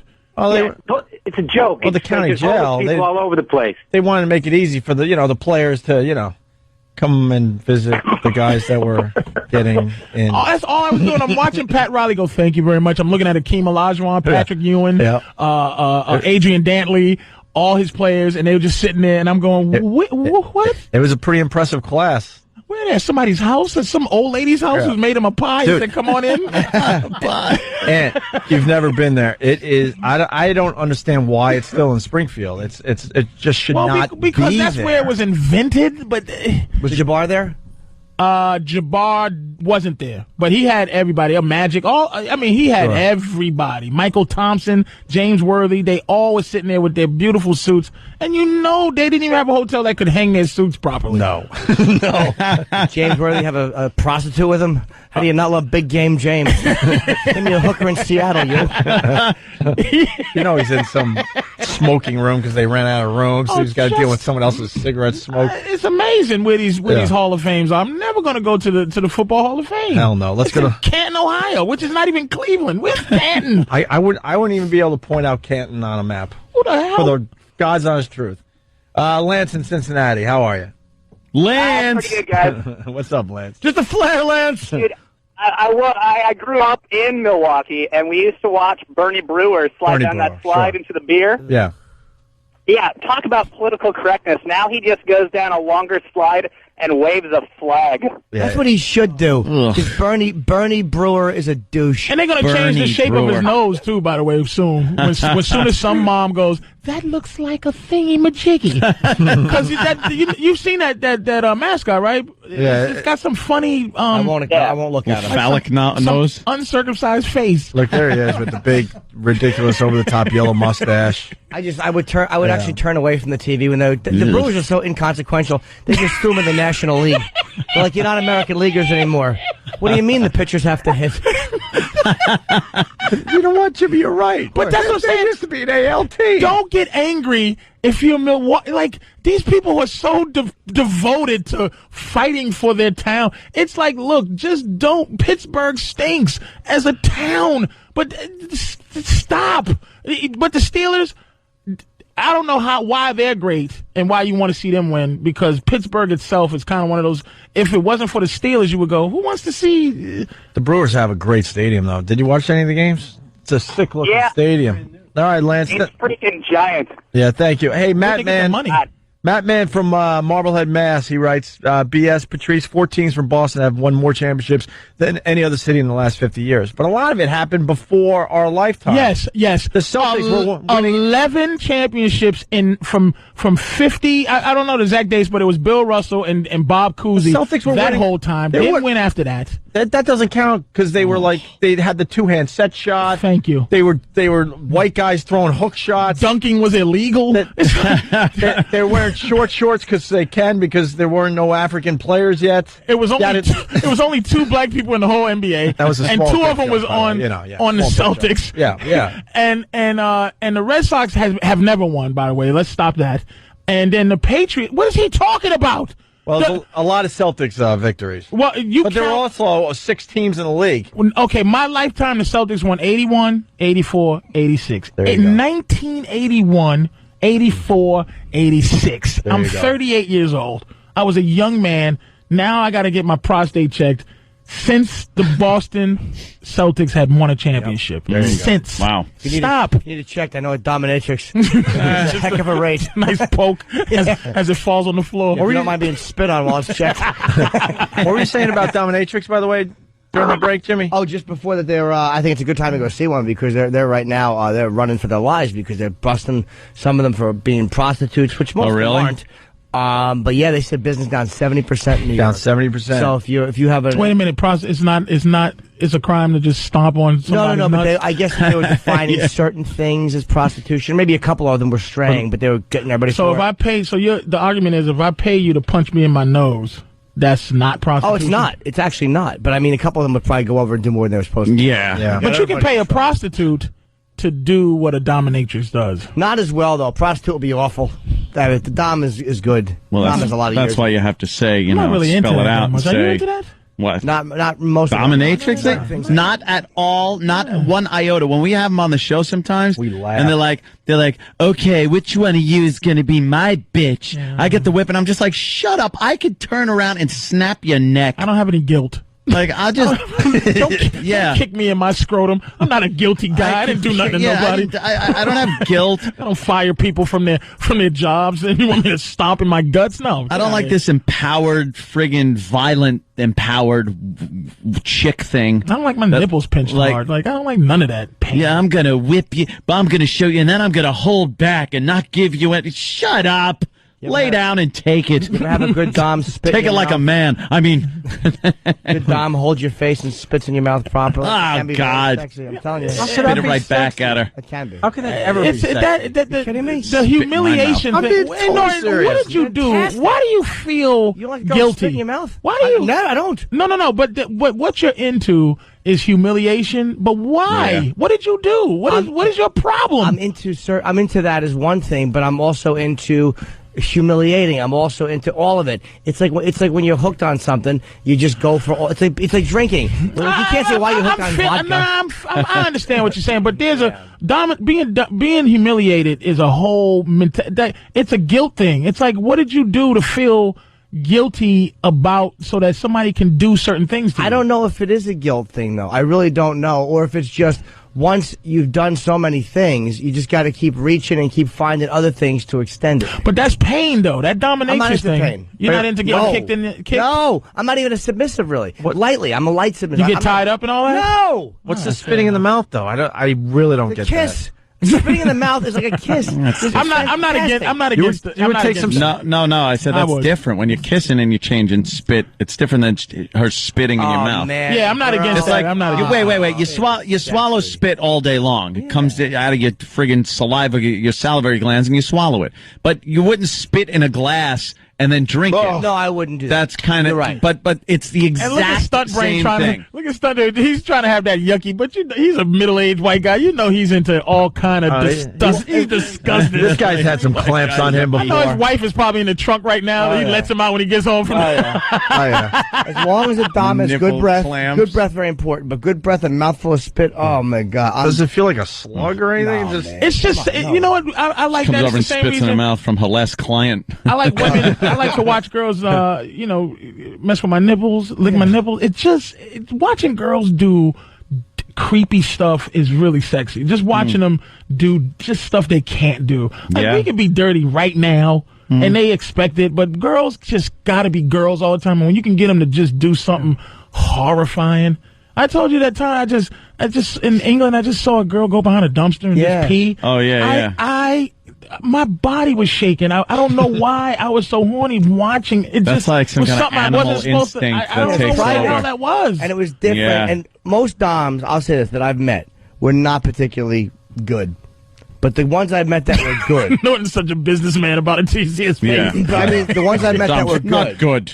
A woman who's really good at being a dominatrix. And I mean, the subtle stuff, like owning you sexually. A good dom can own you sexually, because that's what every man wants. We want a woman who we like, who can make us want to have sex. I don't mean own you by spanking you, dominating you. Ultimately, they're the E. And when I say that, I can't. They're the FE. The FE. When it all boils down to it, they're the FE. When you're laying on the bathroom floor, you don't look at it that way. You just open and swallow as you've been instructed to do. God. I mean, I don't know what you would do. Maybe you're belligerent. I'm a man who listens. Maybe you don't know how to follow instructions. You don't want to be impolite, right? Why would I? Yeah. I got a bag. I get stuff all over my own floor. Oh, God damn. I just don't get it. I watched a video of this guy, this old man, it was just two teenage girls just kicking him in his crotch. Wow. And he just shaking with love. I just digging was it. Like, I don't, man. Just loving it, right? You don't even breathe hard next to my groin. Don't even cough near. Be very careful. That's the music. We got to get out of here. Patrice, thanks for the energy today. We greatly appreciate it. We're going to continue on Sirius XM satellite radio. Yes. Jimmy's heading to JFK, right? Oh, Jimmy. Y'all packed up right now, Jim? Yeah, I got his suitcase is right there. Flights. I got the Tonight Show tomorrow, and then Chelsea Handler on Wednesday. How can you have the Tonight Show tomorrow? It's tonight. But it's tomorrow. Yo, are you on tonight? I'm on tomorrow. Yeah, tomorrow. You doing some stand-up, or you just straight sit down? Just panel. Straight to the couch. Look at that. Jim. That's Damn. I'm very happy. We'll see Jimmy later this week, all right? I'll be back Thursday or Friday, yeah. We look forward to the stories, my friend. All right. That's it. All righty. That's all we got. Oh, by one more thing.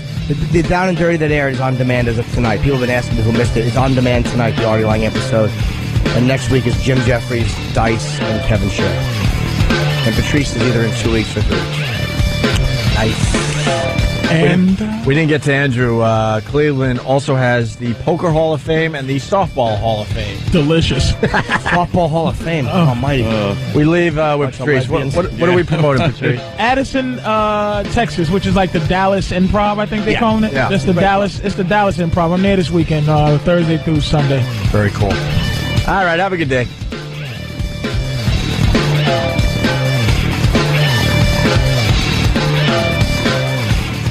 But enough of this palaver. Let's get the show on the road. Let's rock. Sirius XM satellite radio. Patrice O'Neill has made the walk. You say that so easy now. Sirius XM satellite radio. Which means now they'll change the name of the company. Yeah. I think the name change will happen. I really do. Yeah, you think they're going to change it to something that rolls off the tongue a little easier than that? I think XM makes more sense than Sirius, but Sirius, had the hostile takeover, so they're not going to use their name. They're the honcho. My God, man. Yeah. Hey, you want to pot up? Sarah Palin's talking live right now. Oh, is she? Could be good, could be bad. Let's see what she's doing right now. Well, a lot of applause. They load the audience up. That's what they do with these things. Well, why would that work? They don't let. They don't leave it to chance. Because that's the PC sound. Oh, cable. That was my fault. Oh, thanks, Dave. Oh. You guys. Thank you. The applause.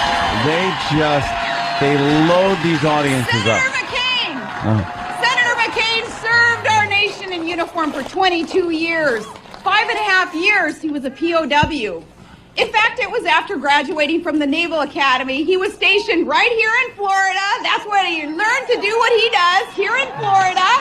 Pick shitty vice presidential candidates. In Florida, it was in your skies that he trained to become a naval aviator. And Senator McCain is proud to have been part of Florida's strong tradition of military service. And today, we're proud of all the Floridians who have worn our country's uniform. Your state is home to millions. Millions. And I like your oranges. Florida is home to millions of our veterans and many of our nation's active duty soldiers and airmen. And they continue to keep our nation strong and secure. Behind her and I know that here in the audience there are veterans, there are those who are serving today. Would you do me the honor? Raise your hand. Let us applaud you. Oh, stop, you phony fuck. She's like the easy pickup in a bar. Oh, hell yeah. You know, you can just talk. No, and she's getting a little drunk. What do you want to do? Yeah, you can talk circles around her. Yeah. Thank you, and we love you guys. Oh, it's a big flag behind her made of people's shirts. Oh, wow. See what they did? See what they did there? Should we bail on this? In just 29 days, see what she says. It will be the time for choosing in this election. And here's how I look at the choice that we face. Oh, here we go. In politics, there are some candidates white people or change to just promote their careers. And then there are those Look leaders behind Obama. like His John is McCain of a bunch who of black use kids their shaped as a careers fist. to promote change. That's Obama's black. His flag is a fucking a knife cutting a white woman's throat. That's what his This flag's is a made out moment of. when principles and political independence matter a lot more than just the party line. As Senator Lieberman just told you, it matters a Herr lot Lieberman. more than just the party line. John McCain is his own man. He doesn't run I hope with so. the Washington Whose man are you? herd. And he and I don't just talk about change. We're the only candidates in this race with a track record of actually making change happen. Really? See, by change, I think Obama means a black guy in the White House. That's something you can't compete with. As mayor and as a governor, I reminded people that government is not always the answer. Reading from Whackbag. In fact, government She's too like the often leader is of a the pledge problem. drive. Yeah. Yeah. We got Get back to the basics, show. And we put government Send me my back tote on bag. the side of the people. What? As mayor, You did? I eliminated taxes on personal property. All right. And I You know what? eliminated taxes In 4 years, she's going to be worth $1 billion from all the earrings she sells on Home Shopping Network. Let me show you my new brooch that I came out with. It's a vice presidential loser brooch. Hey, and where are you at with this? Because I know you don't like this. Broad. I'm voting for the president of the United States. I understand that. I understand that. I'm not voting for this bitch or stupid fucking a leaky sprinkler of veins in his head Biden. I'm voting for the fucking president. And I think McCain is more my speed than Obama is. Yeah. I'm not gambling on who's going to croak in the fucking White House. You know? What happens? Yes, sir? I'm really enjoying your food, obviously. I'm But sorry. besides that, good stuff. Is that watermelon? I don't eat watermelon. I'm white. I eat grapefruit. Jesus. That's the oldest racist joke in the book. I know. Well, I went with the swimming one too. Fried so. chicken, good, but Yeah. Sorry about that. yes, sir. Yes, yes. Anthony's cooling down a little. What do you mean? Did you hear that? What do you mean? Mm-hmm. It was the same hate rhetoric, but right. A little same hate rhetoric. Don't want to a confuse little that. less inflammatory. It's more like a. Yeah. It seems like a this is what I got. I'm almost a beaten man at this point. You really are. I feel. Did you feel that a little bit, Hope? Mm-hmm. He goes, fuck that. I'm not voting for. See how you kind of. It's like I'm not sure what the profile is, but you hate her. Now you're like, I fuck don't that. like her. You wanted to just completely, but you're an honest man. I try. And you couldn't deal with the lie of supporting. No, I'm not going to sit here and go, she makes the great vice presidential candidate. She doesn't. So you had to invent a new thing that I'm voting for the president. But let's be honest, you're voting for the ticket. No, I'm voting for She will be your president if you vote. If you're voting for him as president, you're also voting for her to be your president just in case. It's a gamble. It's a crapshoot here. It's a gamble. I'm not going to bet on him dying in the next 4 years. That's what I'm doing. I'm betting he stays alive for 4 years in the White House. She does not become president. By the way, stop with the hot shit with her. Her stomach probably looks like lasagna. tire tracks. Oh, squirting all those kids out. Oh, it looks like a horror film. The end of a horror movie. Yeah. That's what her gut looks like. Just awful. Just a stretched out belly. I am tired of that fucking hairdo. I am tired of that beehive on her fucking head. Let that hair down. When are they going to interview this bum of a husband that she has? That's what I want to hear. Not a peep. Not a peep out of that guy. Because he's probably a dolt. An Alaskan fucking snowmobile ride. Those kids on his? I don't think all those kids are his. Oh, gee. Well, come he on, probably ain't claiming the last one. I'm saying, I think, I'm not positive sure. I think that he's a stepdad type of dude. Really? Like, I don't think that all the kids are his. Like, not saying that she's cheating. I'm saying that she had kids with someone else. I think we would know that by now. Yeah, that'd be. I don't think that came out, did it? You got to look at MediaTakeout.com. Oh, boy. What is that? One of those militant sites? Nah, Media Takeout is like the Black TMZ. It's very popular. Yeah. Is it really? Yeah. I like the TMZ. I got to check it Black out. TMZ. It's a fucking... You should type it up, man. The Black Media Takeout, man. It's very... It's fucking... It's very... Media Takeout, guilty pleasure, man. They'll tell you all the black news. It's black news or black celebrity crap, all black celebrity, but they'll throw in some shit about white people just to make sure people know about it. Oh, yeah. Nice. I've been going to a lot of sites, too. Different sites. Mm-hmm. I go to like Aryan Nation sites and things like that, and just to see what they're thinking. Like, I want to know. That's what every guy that goes there says. I want to know because, like Patrice says, this white phoniness that's going around with Obama. Yes, I'm voting Obama, and there's just this overall phoniness. I want to see what the hardcore fucking racists are saying about this. Have you ever met a reasonable racist? Meaning, like, okay, I have a reasonable discussion about race, and I'm racist. Yeah. Like, not like these frothing at the mouth guys who actually will go, he's kind of good. I like him, but he's a nigga. I've heard reasonable racists. Anthony Cumia. Oh, thank you. Like, there's the skinheads that are just in stomping on heads and stuff like that, and that. That's just the company line there with them. But then there's the people that really that motivate those people through this, with what is obviously hate speech, but they do it in a way that's very articulate. It's very difficult to deal with. You know what it is with white people? There's no, it's hard. It's no gray area racist. Like, meaning it's either you're a fucking animal. Balls out fucking, like, with head tattoos stomping on your eyelids of right. Somebody choking Thelma from Good Times on your back. A tattoo of somebody raping Thelma from Good Times. Or you're a guy who's never even thought the word in your life. Yeah. There's never a conversation... like that middle area, racial, which is my thing, where there's racist and then there's racial. Is that racist light? Racial? What is it? Because I hear you use it a lot, but I don't really know what you mean by it. I think racist is, I fucking hate you cause this, even if cause this is not legitimate. I think racial is, you've had life experience You've had, like, for me, Asians, it's a racial thing with me. Okay. Yeah. If I've met some, and I'm gonna be honest, they're usually in San Francisco, the Fast and the Furious ones, who are not the ones I don't like. And the ones when I deal with the ones I don't like, or even the Indians, the fucking Hindus, you know, I don't want anything bad to happen to them. It's just, I go, oh, God. You like sometimes like Indian women, and I'm just being honest, man. The look they have, like for me, I will be the villain to white people. Like I go, that's the way it is. I'm gonna deal with that. I don't like being the villain to some raggedy Indian woman who has these awful clothes, these giant genie pants, and this culture that treats them like dog shit.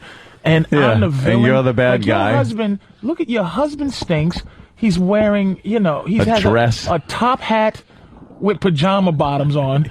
Your kids are dressed all, and you're looking at me like I'm the villain of this country, which is, I think, what the media does to niggas, where it's like I'm the villain to these third world motherfuckers, and they treat me how white people treat me. Like, I don't want to go get treated like by a fucking the 14-year-old girl that's the daughter of the guy that owns the Chinese restaurant, and she treats me like shit. She can't speak English, but she's frustrated because she can't understand that I don't want onions in my motherfucking chicken fried rice. You understand what I'm saying? Are you still being treated like shit, though? Like dog? Are you really? Shit. Purely based on race? But purely based on race. That's why I treat and this is the training being in Boston. Being in Boston give me this training. I know how to be a smarmy cocksucker. I know how to annoy white people, not just by being like a big black motherfucker walking down the street trying to scare you, but I really know how to look at you and go, ugh, I'm just better than you. I know how to treat white people like shit. I know how to be smarmy. I know how to be condescending. I know how to be arrogant, and I know how to go, ugh. That's a smart way to Today, walking out the door. Get back at him, This little passive-aggressive little white girl, or whatever she was coming in with her, I got to get to work card, and she was coming straight ahead, and I guess she thought I was supposed to move out her way. Did not happen. Oh. And I didn't go big nigger style on her. No. I went, not moving. And I did the I shoot her. Shoot her with your hand around. like shoo. Say, go that way. Go away. Ugh. Yucky. Did she give you the look? Did she look at you? Like she was thinking the N-word and stuff? Guaranteed she was thinking it. She was thinking it. Because ultimately she feels protected, which she should. Nothing going to happen to her. Not there, but I enjoy ruining the day. And here's the thing. I guess if you had to ask me something that really bothered me about society right now, really bothering me, is the willingness, and we, you know, the $700 billion buyout, the banks closing, the this and the that. You know who a lot of responsibility is? Us. If the president says, all right, look, America, you get ready to get fucked. You need the help of Americans to fuck America. Yeah. And the idea that there's so many people willing to fuck another person, to tell another person you're fired, to tell another person that it's going to cost you $500 a month for health care and you only make $1,000 a month. So you probably won't be able to get health care. For somebody to tell another motherfucker, we're going to take some of your 401k. The president can't do that. A fucking cocksucker. One of your peers, one of your compadres has to push a button or call your home and threaten to take your house. Another person, another human being that hides behind, I gotta feed my family. Do you think taking food out of another family's mouth ultimately helps your family? You fucking idiot. You're just down with the system. And I say this, who was worse? Who was worse?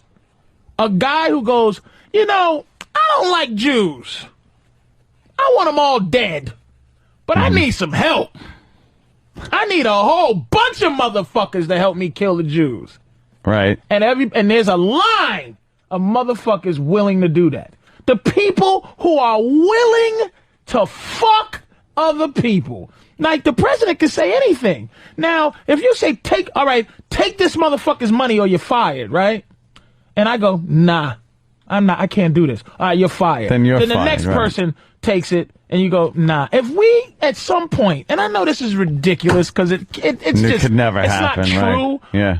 But if we stopped fucking each other for just as something as bullshit nobility as my job. Your job is to call my house and threaten to take it from me. Your job is to tell me that, okay, there's something I call pre-existing. I got diabetes, right? So I didn't have health insurance. I would just pay my medicine straight out, go to the doctor, pay for that. Mm-hmm. So I got health insurance. These motherfuckers tell me, this is somebody's job. Tell me, the pre-existing condition is you can't get health care if you already got some shit. Which is just amazing, by the way, if you break it down. So that's the whole reason you need I these gotta people. wait for a year with Right. the disease that I have before I can get help with my disease. They want to make sure you're not really fucked up.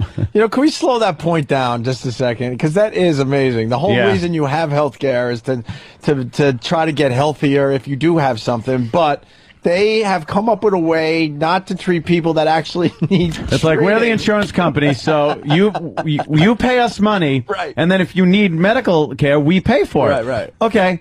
No, but if you have anything, we Right. don't. We want healthy people to pay us, so we never have to pay out. We just want you to pay in. I want to really just take some time with this. And there's How a did this person, get done in there's America? a fucking person that you call, Yeah. and that motherfucker's job is to tell you that. to tell you, well, you At could. the airport, there's somebody's job to tell you you got to pay $100 more to bring your bag Your on. bag, yeah. Because it's 60 pounds, it's not 52 pounds.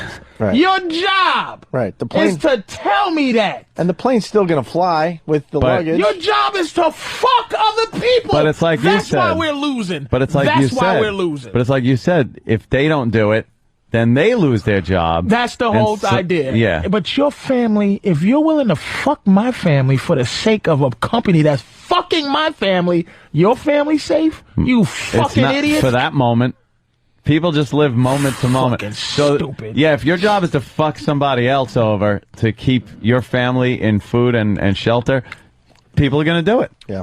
Hey, Yeah, you don't think of it like, they're another human being or that. It's a company asset that has to be, or a detriment. But that's a what liability. happened to this guy, the cop that killed himself, that taser. He had his humanity after the fact. He sat there, he go, God damn, this guy died for the sake of his job. And I understand, I was talking about tasers. People are having heart attacks from these fucking tasers. Yeah. Look, I got high blood pressure. I'm almost 40. And I can understand, don't tase me, bro. Don't tase me, you other guy that's just like me.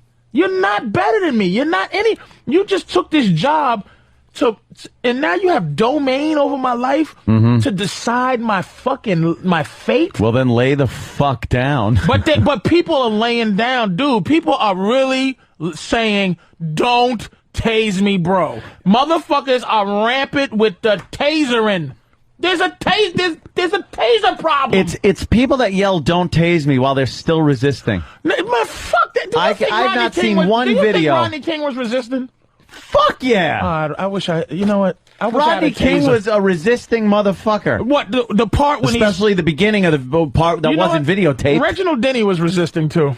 Yeah, he was moving. He should have just laid dummy. down. Dummy should have fucking plowed through. He should have road warriored those motherfuckers with the front of his truck. You got to give it some time though. The tasering thing it's a new instrument. It's fun, so they're using it. Yeah, a couple more years go by. Fun. Motherfuckers are dying, and now the police are killing these themselves guys get because of that guilty conscience. These guys get the new weapons, and you have fun with it for a while. But this That will calm motherfucker down. It's called less lethal, not non-lethal. By the way, that's what some people are and going to those die. fucking bean bags that come out of guns Ow. and fly as hard as a bullet. Fucking take out that girl's eye in Boston after they won the. Oh man! Remember that shit? Fucking cop blasted her with some shotgun with a beanbag. It went right through her fucking eyeball. I thought they had every right to taser that guy. The cops don't have all day to wait for the problem to take care of itself. They're busy people. But evidently, if it was righteous, but they didn't do it thinking he wouldn't have that killed himself. That guy wouldn't have killed himself if it was a righteous call. No, there's a whole thing going on. We could get the NYPD on. We did a whole discussion about this. Oh, the guy's really? life was fucked because he was going to lose his pension and everything else. Because of that situation? Yes. He was going. He was losing everything. Guilty feelings too. The guy said, I mean, come on, that was a little depression, man. The guy we talked to said, 99% of the time, that guy would have fallen off that little awning thing and landed on his fat ass, and they'd have cuffed him, and it would have been over. He landed on his fucking head perfectly to kill him. He wasn't even that high up. If you look at it, he's on he's on those metal grates, the top of the metal grate they pull down in front of stores in bad neighborhoods. That's where he fucking was. So he falls off, cracks his fucking head open, and now this guy feels guilty about it. Yeah, he feels guilty about it. Yeah, he felt guilty. That's natural. I'm not going to say this motherfucker should have blew his brains out, but he felt some guilty. But you know why? Wait a minute. I'm going to tell you what the guilt is. The guilt is the fact that somebody gave you a job. Let's say the meter maids.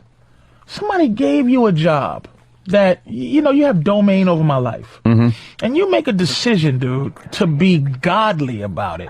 You make a decision to fuck me because you have the power to fuck me, and you love it. The toll people, like you just drive through and you just go, your job is to tell me that I'm paying $8 when I was paying $4 yesterday. That's your job. Hey, it's just my job. But it ain't just their job. You know it, Anthony. But they didn't make the fucking rate. I don't like them either. I know cops that police work is their job. And they have an ethic about it, and they're nice dudes, man. And I know some motherfuckers, it ain't their fucking job. They're just in it for the, head bashing or something. For the Torah, man. And that's the terrible thing, is that if you're not lucky enough to know Kenny or know Keith or know motherfuckers that I know in the hood, if I don't know how to make this man's face mean something to me as opposed to some cop. Because there's a lot of motherfuckers that the police are just some cop. So this guy who kills himself, a lot of motherfuckers can't go into, oh man, this dude is family, they did this to, all they look at is good. Again, that's the OJ verdict. A lot of people, black people don't give a fuck about OJ. It's just like, oh, thank God a nigga beat the system. It really, black people are willing to take away that humanity part, which is the right and the wrong, just to get a little goddamn something out of this. Well, it is what it is. We got our something the other day. So that's what I'm saying. It works both ways. Now we're like, all right, finally, yay. Yeah. Hey, go into your... Oh, they hung up. God damn it, I wanted that call, too. Some guy called. His wife had to collect money from cancer patients. I don't know the exact reasoning of that, and she had to quit the job because she just couldn't do it anymore. Oh, really? Yeah, probably some kind of insurance with your point thing, where her whole job is to not only fuck over people that are dying. Well, some people can't take. Yeah, some people can't take those jobs. They get hired, and they just and others. Yeah, they're made for it. I mean, I bringing race into it again. When you get a black woman on the phone. When you are looking for help, you are not going to fucking get help. I'm sorry, that's just the way it is. You're not fucking getting help. And I don't know why that is, but... You know what the best helpers are on the phone? Are, first, black guys. I'm telling you. Black guys, because we don't give a fuck, but we're going to do our job to the point where we need to do it well. And white guys. Yeah. I think women... It's kind of onto something. Women as not much disagreement there. Service people are the worst. All women. It's a power thing. Black women just bug you. Black women, and I hate the ones that try to sound white, like, man, this is Citibank, man, this is Carlotta, Citibank. May I help you? Have I been helpful at the end of this call? No, bitch, you haven't been helpful. I try to make life miserable for motherfuckers who make life miserable for me. Here's my nightmare when I'm on the fucking phone. Did you unplug the box for 5 minutes and then plug it back in? That's cable. Yeah, I did that. I know that part. Of course That's I like did. the first thing I do every time. That's the only thing I know. Did you pull a card out the front and then put it back? Yeah, I did all that too. Can I speak to a tech guy that does this? Somebody better than you, Yeah, bitch. I need someone better than you that knows the machine. Do you know the machine I'm even talking about and what's inside it and how it works and that's the guy I need to talk to, a tech. Someone that went to school for it. I used to say, Miss, are you let me ask you a question. You won't help me, or you can't help me. Yes. Just tell me which one it is. Yes. Yeah. If you can't help me, then that's cool. Yeah. But is it you won't help me? Help me. You fucking asshole. And they always end up going. And they read the computers. That's all they're doing. Look, you don't need to start talking like that to me. Calm down, sir. They know that because they know they've been run through that 20,000 times. You don't need to, and I hate being told to calm down when I'm not uncalm. Yeah. Sarcasm Like is not evil. You need to fucking wait until I really jump on your ass to pull out the calm down. We ain't close to that yet. Oh. Could you please calm down, sir? Calm. Calm. I was fucking talking. I'm not even. Now I'm I'm not pissed. enough. Now I'm pissed. Now I'm pissed. Don't You tell me to fucking calm. bitch. Yep. I call him stupid. Stupid is my favorite thing. He's stupid. And I say, what shitty part of America are you from? Because there's always somebody from Louisiana answering my fucking phone. And I'm like, you don't even say. I said, I don't trust you having my credit card number when I'm giving it over the phone. As you're hearing the clicking of a computer thing, you get like, So how's the weather in New York? do you think I want to fucking discuss the weather with you? Type faster. Whatever you're doing to fucking tell me the wrong answer. That's their job. Yeah. They feel comfortable, like the TSA. I mean, I go, like I said, I go to the airport.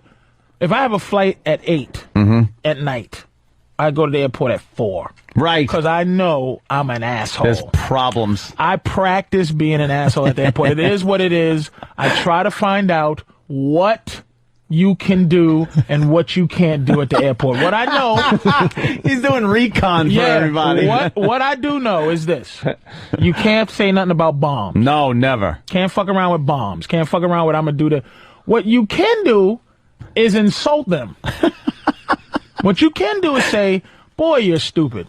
What you can do is choose to take a full body search if you don't want to dress butt naked.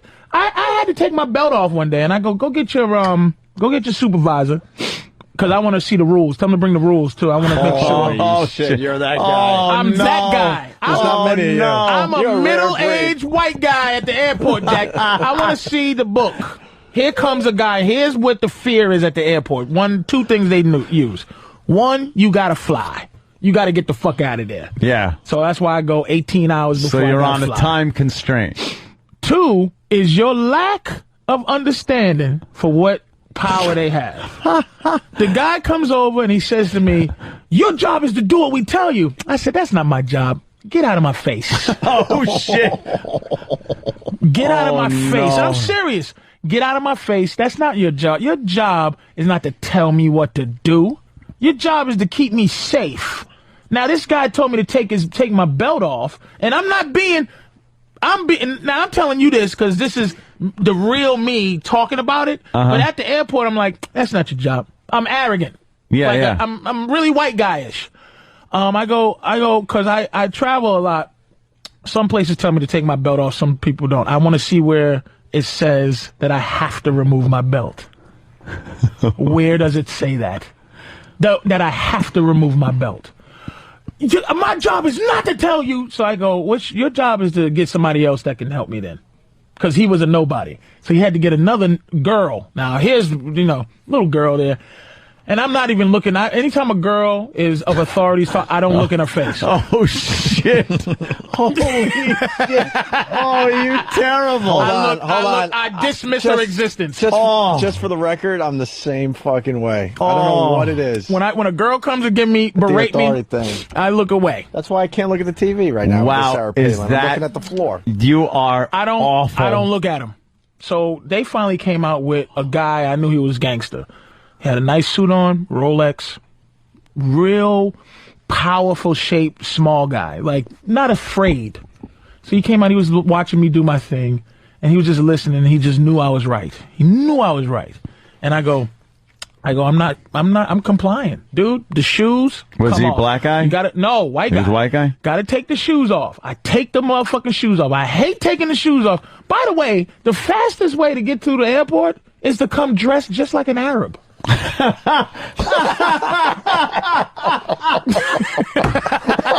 Holy shit. Sandals and a big shirt. No belt. No shoes. Nothing. Wow, that's fucking perfect. Wow. It doesn't get better. Dressed like an Arab. That's the fastest way to get through the airport. Yeah. Oh my God, is that the truth? Socks. Damn, why hasn't anyone shitty even shirt. fucking realized that? Didn't even just pull up the robe real fast? Just dressed like them. That's hilarious. Oh, absolutely. Yeah. Mm-hmm. Ultimately, this guy, I took my belt off, and the guy comes. This is the boss. You can tell he's the boss after this guy. And let me tell you, the dude that kept telling me, "You to do what I tell you to," he started having a conversation with his security, his supervisor, telling him the story, and I go, "That's not what happened." Oh. He goes, "Be quiet." I go, "That's not what happened, what you're saying." He said he had to pull her away because he knew that his technique was not working because he was wrong. He had no authority. Yeah. So he couldn't tell me to shut up. He had to go over in the corner to talk to this girl. To get away from you. To get away from my needling. You need a hobby, man. Needling? My needling. I fucking hate people that have domain over my life. You do understand I that. Fucking hate arbitrary people. But you do understand that is part of a society. Wait a minute. Now, this guy, though, was cool. And I'm sitting here talking to him and I'm putting my belt on. Mm-hmm. And I stop putting my belt on. I go, "Sir, this is fucking embarrassing that I'm redressing in front of you. Do you understand what a man I don't feel like? Let me tell you something. Right now, you take your fucking belt off." You said this? No, I'm talking to you right now. If you take your belt off, Opie, right now, in front of us and have to put it back on, it's embarrassing. To redress. I came out the house with my clothes. Here's the thing I love doing. Because you can go through if you can keep your hat on for religious purposes, you can absolutely do this. I'm telling you, I'm not setting people up to get in trouble. If you have a hat on, you can go, "I'll keep it on." "Take your hat off, please." "Nah." "Nope. I'll take a check." I keep my jewelry on. I keep everything on me. And then what do they do? They that. wand you or some shit? If you beep. That's if you beep. Mm-hmm. But my hat, this one, no, because it got a metal thing on. But my regular hats, I go through, they go, "Can you," but see, they don't go, you have to take your hat off. "Can you remove your like hat, this, sir?" "Take your hat off," or "Remove your hat, sir." "Nah, I don't want to. Because you're not required. You're required to take off your belt. I mean, not your belt, your shoes, and your jacket, an outer jacket, anything, or a sweater. You got to take that off. You can't go through. You can't fight that. Hat you can keep on, and if they tell you to take it off, you can say it's religious purposes too. You can keep your hat on. By the way, religious purposes, you can keep your hat on. So they don't make a Jew take off the yarmulke, and they can't make a Sikh take off his turban. Can't do it. So this is my religious hat right here. So I go, I'm not taking my hat off. And your belt, they can. There's decisions that they can make to make you take off. They can make a call. Yeah, their own call. But that's like what the police do. See, people think they can like say things to police. Police have a term called disorderly. Disorderly, which destroys any of your knowledge for police. I know my rights. I know what I can do. If you go if the cop goes, "Get the fuck out of here," and you go, start talking shit, disorderly, beat it. That's that just waves off all your bullshit. Yeah. So basically, what they do is they can make decisions on what to make you take off and not take off. They can. And then I start talking to this guy that's talking. I go, look, man, you motherfuckers are getting. He was cool as shit, by the way. I wish I knew his name because I say his name. Nice guy. I go, man, you motherfuckers are getting sued, man. These motherfuckers are making women strip, taking out nipple rings and shit. You motherfuckers is crazy. And he goes, man. Look, how many people a year do you think we see? Now, I go, I don't know. I said some goofy shit. I don't know. I'm looking at it. I'm trying to add it up in my head. Yeah, right. He goes, Couple hundred? He goes, 30 million people, man. And he said, we can't make one mistake. I said, fair enough. Shook his hand, said, fair enough. Fair enough. Yeah. But I would like to know what the fuck I can do to maintain my dignity so I don't have to have a Mexican girl tell me to take off my fucking belt. Then don't wear a fucking belt to the airport. Fuck you! I'm wearing my belt for the fucking thing. This is what I'm saying. We're willing. This is why right now, this $700 billion fucking Biden, man, this shit is, the government runs the country now. We're not capitalists right now. The government runs our fucking country. And people go, yeah, like, don't wear a belt. You can't be that white, Anthony, where you just say, leave your right. Don't wear a belt. All I'm saying is, I remember a fucking time where if I was getting on a plane as a kid or a relative was getting on a plane, I could fucking walk them right up to the fucking plane. Yeah. But people fucked that up for us. No, people didn't. Yes, they did. Some fucking assholes that flow a plane. But the people, let me tell you something, man. They fucked it up for us. No one sits there and tomorrow they go, here's the plan. First of all, the fucking TSA are just like bitches. They are reactive to the proactive terrorists. There's a guy right now in the basement trying to figure out how to kill me with shampoo. And this fat bitch from Newark is my first line of defense. That's what makes me mad. Yeah. Is that I don't feel safer. You're right. That's what bugs me. That I don't you're feel absolutely right. any safer because I'm like, you're fucking dumb. You're dumb. You're not smart. You're not my protection, you fat bitch. Matter of fact, I'm fat. I wouldn't have anybody fat working any place that had protection. Some fat bitch is not protecting me. You know why? Because you're lazy. I'm fat. I'm too lazy to do anything that takes me on my feet for 8 hours to protect you from a motherfucker who is in the desert doing push-ups and trying to blow himself up. Suck my dick. Yeah, fuck yeah. I'll give you that. That's a great point, Patrice. I'm serious. Yeah. I wouldn't hire me to work security. I'm sleepy at certain times of the day. I get very sleepy at 3 in the afternoon. That's when terrorists, I read a book, terrorists try to kill us mostly at 3 in the afternoon. And that's when I'm my tiredest. Some bitch that came to work at 7, she wants to run home to see the last bit of Maury Povich. Is my defense system? False sense of security. Suck my balls. False sense.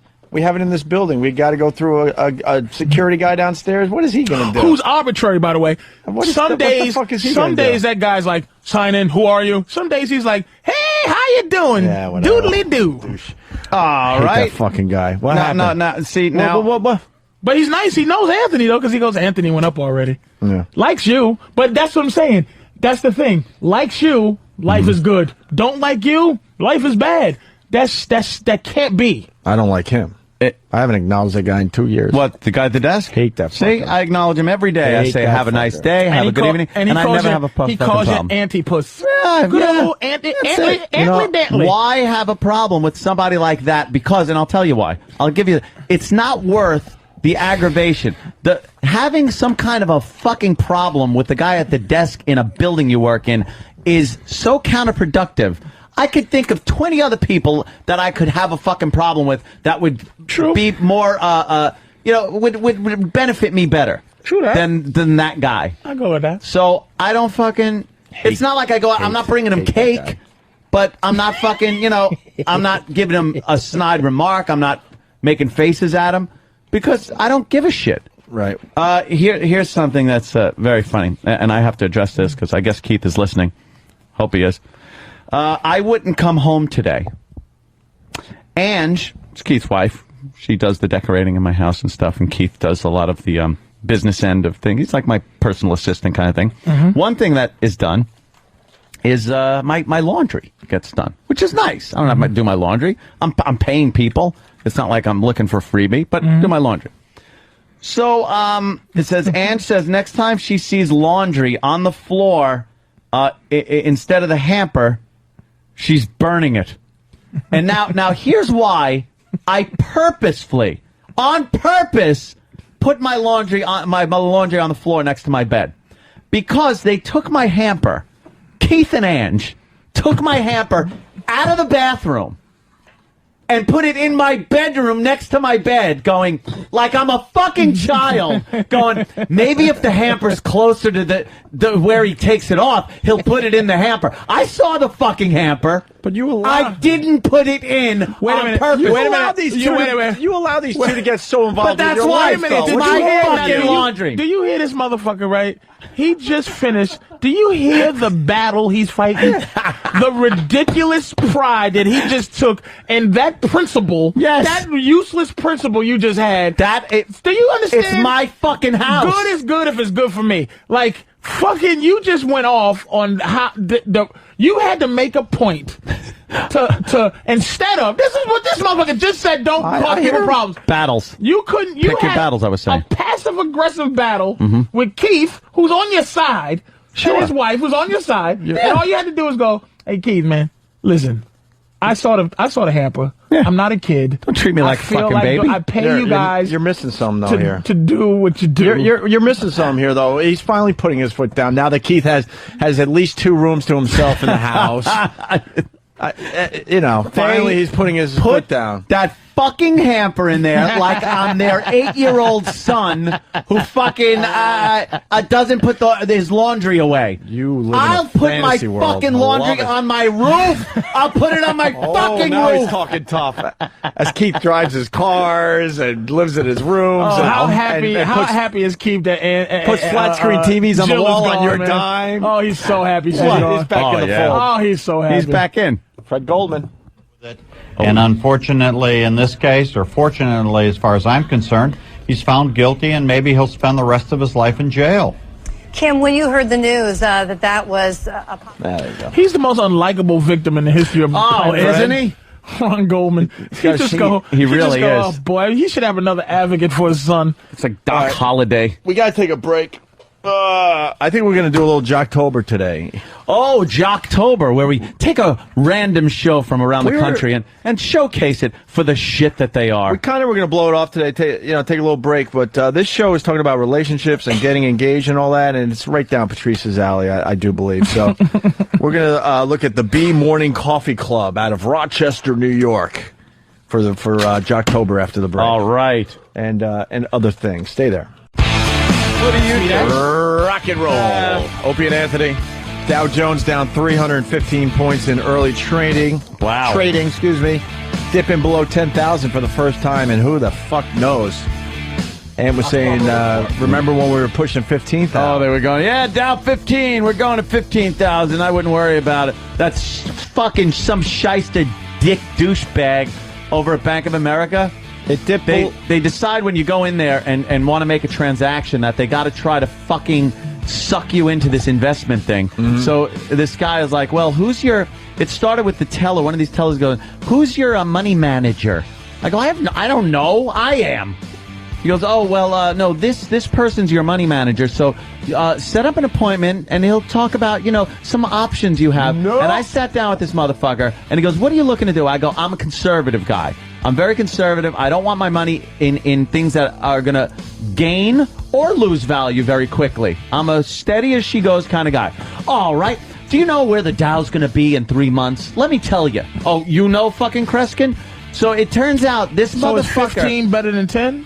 A lot. Yeah, way better. Up is good. This isn't golf. Greed is good. Yeah. So this motherfucker goes, okay, come in next week. And I'll put together some type of thing what I think you should be in. So I go back. He's got me like he didn't have me, but he had this layout that he got this plan for me. Was loaded with stocks. Loaded. And I said, this is exactly the opposite of what I fucking told you I wanted. Can you live off your interest? Not at this point with fucking the way interest is. Not the lifestyle I'm accustomed to. Have you seen his house? That mortgage is a bitch. What's the interest rates right now at the bank? You're getting shit. What do we win? Fucking maybe. Tree. Yeah. It's really bad. Tree. You used to be able to, Used to be 10. used to be like 10%. You could sit there and just fucking wow, look at us. We got plenty rolling in on interest. Now, no, you can't. Well, let's you can't. You need like fucking huge amounts of millions. Let's change gears. Get out of this depression that is our future. Ooh. Financial future. It's Jocktober, eh? It is Jocktober. It's Jocktober. I love Jocktober. Let's make fun of somebody else to make ourselves feel better about ourselves. Right? Yes. Happy Jocktober, everybody, from your friends at the Opie and Anthony Show. I wanna rock! It's a celebration of hacky, pukey radio shows and DJs from across this great nation of ours. I'm wearing panties to this party. Yeah. I've never seen a better antonym of hysterical. Crank up the crapola. It's Jocktober on the Opie and Anthony Show. Was the yang for the yin of hysterical. It was the polar opposite. Happy Jocktober, everybody, from your friends at the Opie and Anthony Show. Yes, Jocktober is here. By the way, the Dow went under 10,000 in October 2004. That was the last time. 4 years ago. Ah. Wow. Where's my... hello?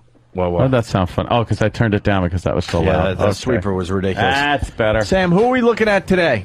Today, we're going to Rochester, New York. Mm-hmm. The home of Brother Weeze. Yes. When you mentioned Rochester, you mentioned the home of Brother Weeze. The home of Brother Weeze and the home of the B Morning Coffee Club. Ooh. WBEE 92.5. Ooh. Mm-hmm. What do we know about them? And what are they? Isn't that a country station? Yeah, it's a country station. I remember back in the day it was.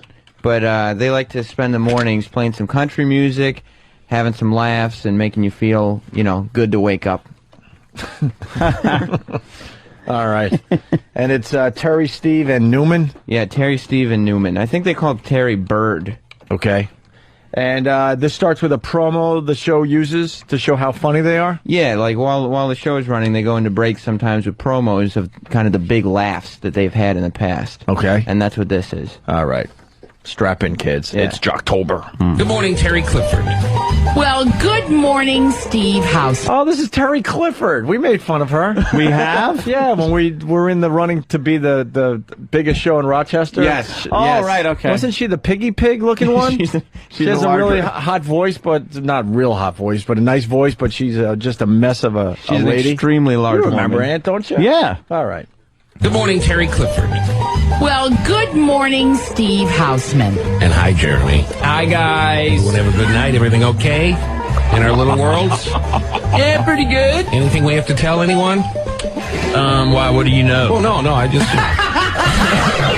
The B Morning Coffee Club. Weekday mornings, 5:30 till 10 a.m. on 92.5 WBE. Wait, what was the laughing for? Why were they laughing? Said why? What do you know?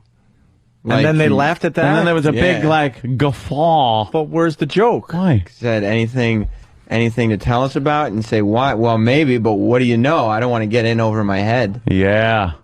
Because imagine. Just imagine. Oh, Yeah. wow. The crazy. You're talking crazy now. Yeah. Oof. Any examples of the Holy shit, man. humor? What, Patrice? Radio just... It's Well, that's horrid. why we have to do this. It's horrid. They just can't be real. But let me ask you... Ask. Okay. Just don't blow up our bit. We need 20 more days of this. You have a tendency of being so logical. We're like, fuck.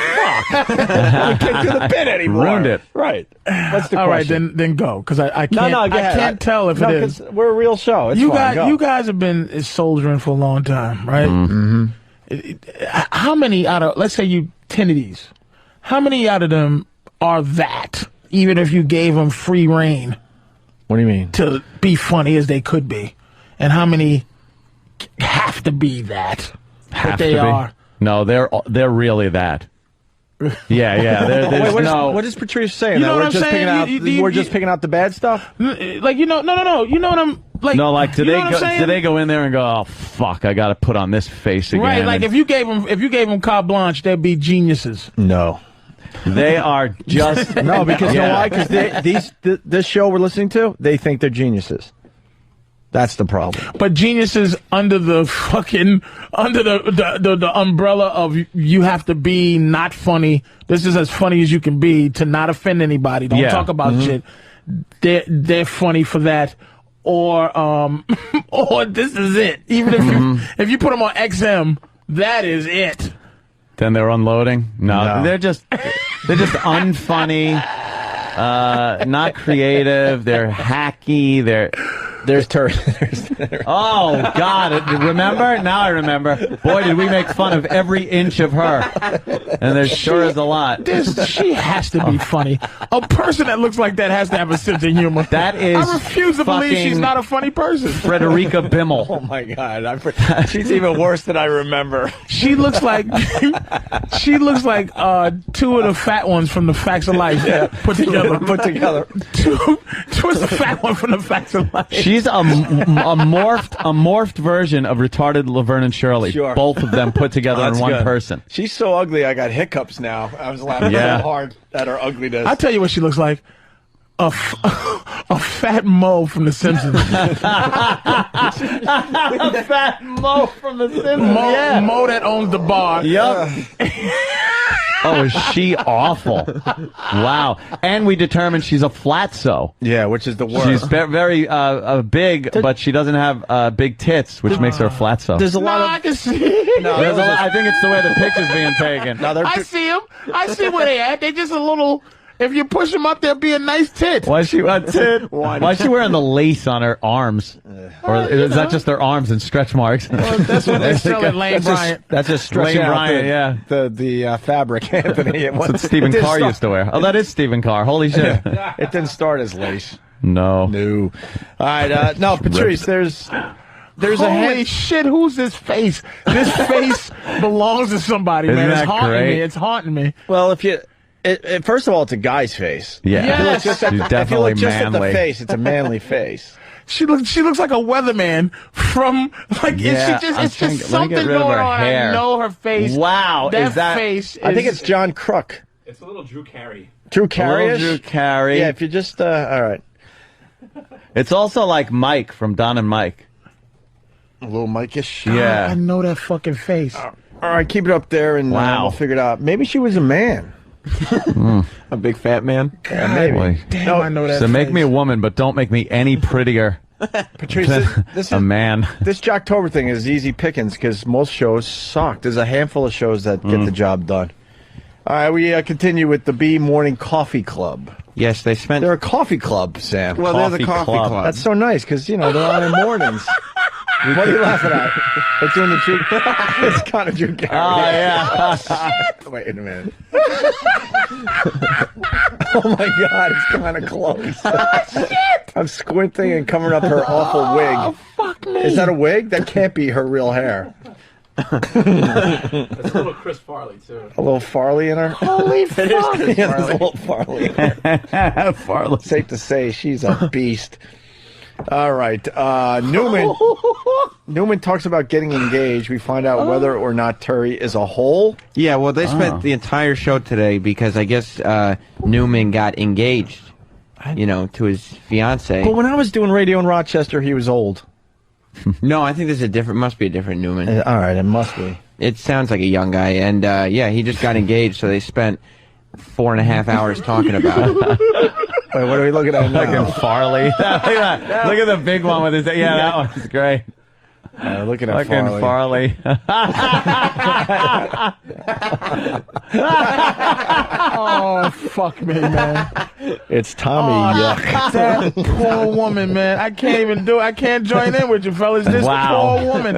This poor woman, man. She's awful. Such a victim, man. It's such a victim. This is all Everything on her is awful. This is all I gotta she has. listen to this shit because if she's in a drop of nice, I can't join in. All right. This Oh, no, bitch. she's overly nice. Oh, That's the problem. You feel bad. You just gotta feel bad. I don't give a shit. Look at this bitch. I don't care. I'd kick her in the teeth if I could. Yeah, she should go on, Mike, and just like spill her guts out about her problems. Then about how it was that would be growing up, radio. just being like the fucking That would girl be no radio one right went there. with. Her unhappiness would make her a genius. Right. Don't be happy and Because I'm unhappy talk for about her. it. I'm really unhappy for her. Talk about high school and how you were just shunned.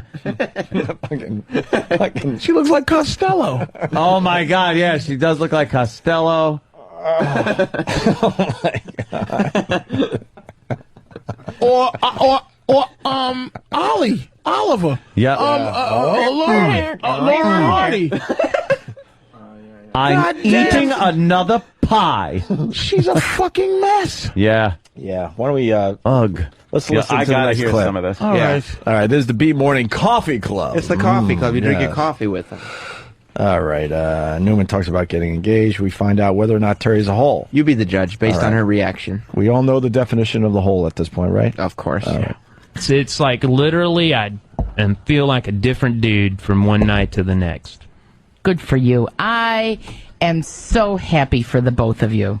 And she is just a lovely, lovely woman. She is the perfect woman for you. She's so hot, too, Bird. You've seen her, right? Yeah, but it's what's inside that counts with her, all right? Nah, not really. Whatever. Yeah, it If she's is. hot, that helps. Oh, But it's cool it's and encourageable.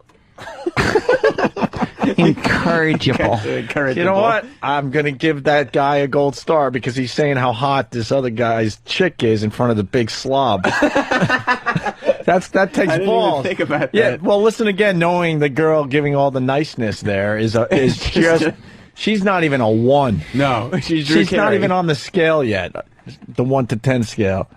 it's like literally I feel like a different dude from one night to the next. Good for you. I am so happy for the both of you. Ugh. And she is just a lovely, lovely woman. She is the perfect woman for you. Now, the one saying that is, have we stressed how awful she is? Yeah, no, we can't possibly stress how awful she is. And is she the lead person on the show? I don't know. She might be. It might be one of those rare What's with the occasions. complimenting? I can't be happier. So hot, too, Bird. You've seen her, right? Yeah, you hear the Oh, dude? God. And she's so hot. Does he know how it's killing her? Yes. Like, talking about hot chicks in front of her kills you. That's like being like fat or way out of shape and girls just talking about this guy that's like ripped and stuff. You don't sit there and go, wow, that is great that he's ripped and that you find him attractive and I'm a pig or it's just, it's killing her. And she goes, no, it's about what's on the inside. And he goes, no, it's really not. No, it's not. The inside. Oh, God, that's her. That's perfect. Oh, my God. It's fucking. It's Oliver Hardy. Oliver Hardy. She looks like Oliver Hardy with a perm. Listen, she tries to defend that it's about what's inside and has Of nothing course. whatsoever to do outside. Of fucking course. Cake. I've said this a million times. You always go for the physical attraction first, especially us. And then yes, guys, this is what we do. You're looking. Wow, she's beautiful. She's hot. Whatever. And then you hope that she has something else going on besides the looks. I'm a fat, funny guy. Let me tell you something. No fat, funny bitch is getting anything out of me. Yeah. My girl loves me because I'm fucking funny and all the other bullshit. But if some guy with a fucking 12-pack comes around, I get mad when she says she wouldn't fuck him. I'm going, bitch, do it. Yeah. What the hell is wrong with you? Yeah.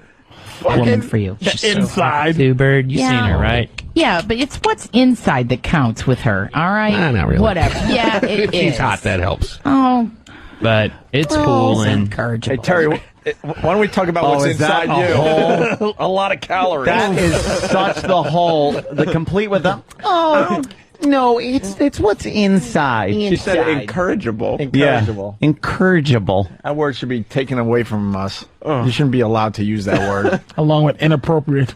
Incorrigible. They are incorrigible, though.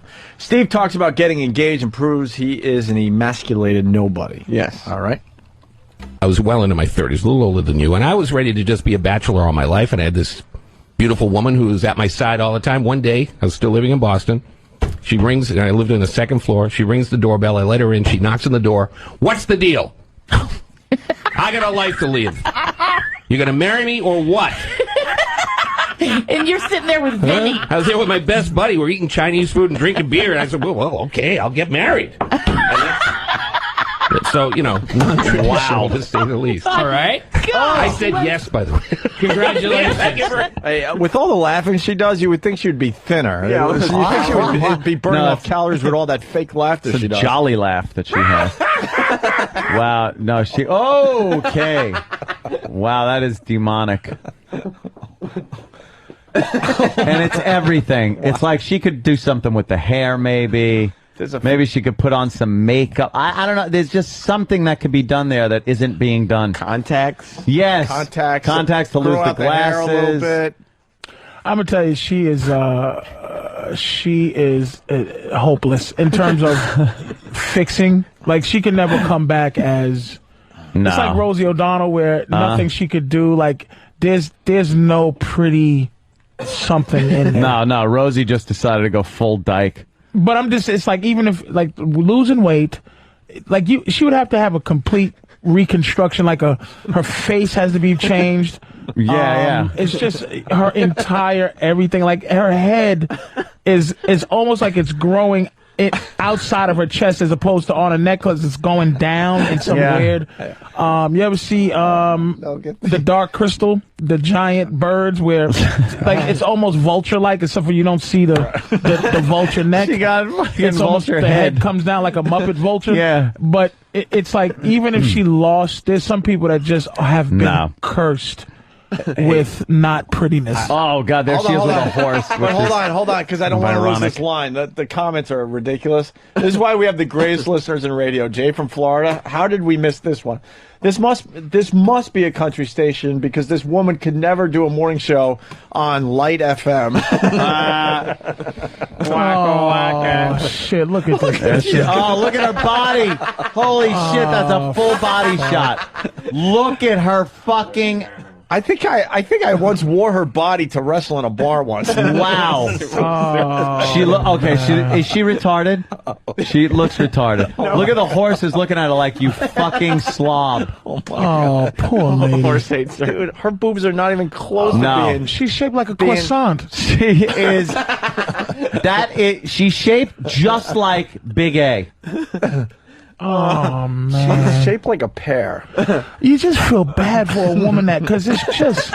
There's nothing there. Because weight loss, it would be strictly for her health. It wouldn't be, I'm going to lose weight to be hot. It's just strictly to live longer. You know what? Patrice is right. Her arms look too short. Her waist has got to be close to a 60. She's her breasts are maybe a 30, like a 40A. She's a 24, 48, 72. She's got like a steroid chin. It is a complete pear. She is shaped like a pear. Oh, poor thing. With two big fat legs. How do you get those pants? Like, where does she buy her pants? Man, this poor woman. And that's a young picture of her. So she's been living that. Oh, I'm sure you could get high school pictures. I mean, that's a young picture. Guaranteed, that has she's to in be the 20 years younger than that picture that has been up. Drama club she's probably in, and all those things. Oh no! How many? Oh, that guy. Donkey Lips. What are we looking at now? Donkey Lips. Donkey Lips from Salute Your Shorts. Salute Your Shorts on the old Nickelodeon show. Yeah.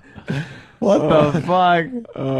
God damn, man. Patrice is right, though. There is nothing she could do to make herself even a little bit better. Weight loss is not going to make it better. Like, some people, you just go, oh, shit, if she lost weight, she'd be hot. I'm trying to think of a fat woman who'd be hot if she was not fat. And on TV, but I can't think of it right now. Because I say Rosie because I look at her going, man. Like Oprah, Oprah could be hot. Like, she's not hot, but She knows how she to, would look better. She knows how to present herself. Right. Yeah. She'd be sexier. This woman has weight never loss. But this is just... This woman has never had the feeling of someone being attracted to her. Right. Never. She does not. She doesn't know what it feels like to have somebody want to fuck her. Yeah, which go, is nature. Oh, which is like, I want to fuck you. Yeah. And you know what? She would fuck you if you came at her like that. Oh, because yeah. she has no defense system Yeah. against somebody just going, I want to fucking fuck you right now. I want to bend you over this fucking table and fuck the shit out you, Terry. She'd probably shake and come And just say, from hearing that. And just emphasize the T in Terry. Yeah. Terry. And spell her name Terry. You fat bitch. I just want feed to her fuck your brain feed her out. pizza while you're fucking her from behind. You could confuse this one real quickly. If you run in and you just like say this table here and you just slide her fucking her soundboard off the thing, like you can hear it crash. Yeah. And she would do one of these things. And you just rub her crotch through her pants. She'd fucking pass out. There would be nothing she can do to defend sexual, like a real sexual advance, a hardcore, like beautiful women know how to defend that shit all the time. Like, hey, bitch, I want to fuck you. Get out of my face, because you just go, Terry. Hey, Terry. Yeah, Terry. And she goes, yeah, you know what I'm fucking talking about. Yeah. What do you mean? And she gets that, oh my God, because she wants to be like every other woman. So she's juggling in her head. I always hear how women do I say rape or do I just fuck him? What am I going to do here? I don't want to be a whore. Wait a minute. Some dick is coming my way? You fat fuck. Yeah. And just call her that. You choke her. You find her neck, right? Oh. You just lift it, you find her neck, and you grab her. You grab her by the base of her neck, right? Yeah. And you just push a little bit on the neck, and you just start to shake her face. And her jowls move, and it's just her jowls are moving, and then you just kiss her. Oh, that big fucking pelican head. Can I jump in? She's the type of woman that would have to do horrific things to be in the sex game. Oh man! Like, are you talking about? Oh wow! Beyond like balls deep, like just to the balls, and then lick the balls while she's gagging. Don't lick the balls as she's gagging. Like she's like, fuck! I know he's a serial killer and he's killed 20, but this is all I have to play. She'd have to pull some shit where it's like, look. Stab me and fuck the stab hole. Right. That would she'd have to go some outrageous like she would shit. marry a fucking serial killer. Yeah, like she sends letters to the Green River Killer and just hoping for attention from a serial killer. Just holding flowers. She look like she got married in a prison. She just says fat with flowers. Richard Ramirez letters in prison. She's definitely got a pen pal in the joint. And the prison chaplain is like fucking standing there marrying her and some guy with a mullet who's in forever. Peter Griffin's up there now. It's Peter Griffin. That's who it is. It's Peter Griffin. It's Peter Griffin. Fuck. You're fat. You're Peter Griffin face. Oh, Jesus fucking God. Oh, yeah, that's it. How does Look that at feel, her. fatty? That's her. She's fucking Peter Griffin. I wonder, I'm going to hit on her if I ever see her. Oh, yeah. Like, if you just tongue swipe her nips. Imagine fucking spreading that fat ass apart and sticking your tongue up her ass. Imagine she if you would did shake. If you did it with no like regard, like you did it like you want to, like you just fucking take both her meaty ankles and you just know what you're doing. You just push them, Holy like you don't shit. gently put. You just push them apart and you just move that little meat like you know what you're doing. I fucked a few fat girls, so I just know exactly what to do. And you move that meat and you just rub that clitoris and then it's just all ready to go. She'd shake like a truck with a broken timing chain. She'd fucking just rattle herself apart. And you grab the back of that awful permed up hand, drag her around the room, pull that shit, rip her wig off, and then she calls you the next day like, yeah, and you're like, what? Bitch, you're not well. You know, maybe dinner. Dinner. You drag her to the. You bring dinner and beat her with a turkey leg. You just. She's so desperate for romance. You would drag her to the truck stop. And that's what she wants. Blow everybody. In the that's what she wants. Blowing the truck. That's how retarded women. A man like that would never think romance. He's thinking buy a hooker. She's thinking romance. She thinks there's a guy out there. Because women are dumb like that. She thinks there's a guy out there that'll love her for her. Yeah. Really, bitch? What can you do to make me love past that awful meaty head? Just my girl's gorgeous. I have trouble kissing her just because I've seen her for 7 years. So I'm like trying to kiss her, and she's gorgeous. But this mess, after a month of looking at you with love, you just want to punch her right where there's no nerves. I hate to spoil the party here, but the next track, she's married. She's married, all right. Oh no! Find her husband. She's married. Is there any way we can find her husband fucking on a website? way. I don't know. She's got a blog. Let's find this out here. The blob. More of the B Morning Coffee Club up there in Rochester, New York. Bert, I'm sure yours was just the typical beautiful moment. Well, it was for us, of course. Yes. We were at the Loose Caboose. Oh. The loose caboose, all right. Yeesh. The loose caboose. The loose caboose.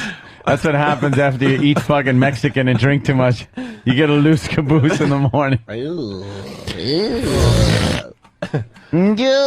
So she was at the loose caboose? Yeah. Is that where her wedding was? Booze. Oh. It was a restaurant in Webster. It was a restaurant in Webster, train themed. Okay, all you were right? watching a movie. What, did she marry a train? What? Loose caboose. I got a loose caboose in Webster. Yuck. It's a restaurant in course it's a Webster, restaurant. train themed. Can't be away from a all food. right? Watching a movie.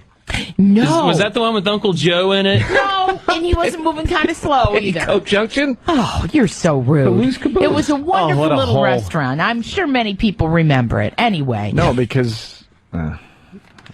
Anyway.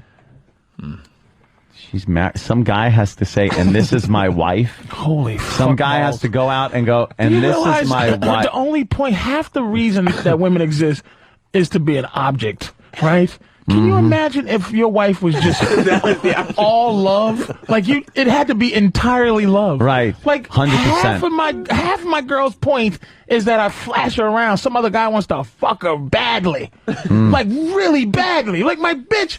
Like you walk down the street and guys want to fuck your bitch, and you're like, yes, you want to fuck her, and I don't want to even look at her, and you want her bad. You'd give me your wife to fuck my wife. This guy has no bargaining chip. It's 100%. in his life. It's all love. Love. It's all, can you imagine your whole existence is based on I love you? I love my wife. That's your you have to love her to get on top of her. And just, your dick has to get hard. Your dick has to get hard. Maybe she was volunteering at the blind camp, like in Mask. You have to risk having a heart attack with the Viagra. Like, you risk Viagra for a bad bitch. If your dick wasn't working quite well, you go, damn, this bitch is bad. I got to keep her happy or she's going to fuck other men. But you don't even have a bargaining chip if you want to go swing. Like, if you have your woman... Oh, God, you bring that? ...to trade for his woman... You're getting someone's dog. Like she's tradable with someone's fucking pet. Right. Horse. Like, you just want to kick her right in the pussy. Like, you just want to... all of a sudden, yeah, all right, you can fuck the chick that I brought, but I'm just going to kick her in her pussy the entire time you're fucking the girl I brought. Look, you see my girl? Treat her the way you think a woman should be treated. Do me a favor. I'll fuck with your woman, but I want to stomp all over this pig. I want her to snort. I want her to do piggy things. Like the only... Put a leash on her. Yeah, just walk her around. She was also voted Mother of the Year. Oh, fuck. Oh, she has a kid? She has a kid that gave a great speech. Jesus. There's a video of the kid giving a speech. Oh, see, that's terrible. That's terrible. Let's move on. Terry continues her story about the caboose thing. Yeah. And the guys continue their brand of humor. Ooh. We were there and having a lovely dinner, and there was Chicken wings? No. Caesar salad wrap? Might have been chicken, though. I generally ordered... An ostrich. No. Something trophy. You know, it was just a huge portion. Just one of those giant meatballs. Like, not even little ones. Like, I enjoy little meatballs in my spaghetti. Yeah. But just a giant, one giant meatball that was rolled up with onions in it. She calls meatloaf meatballs. Yeah. Just meatballs.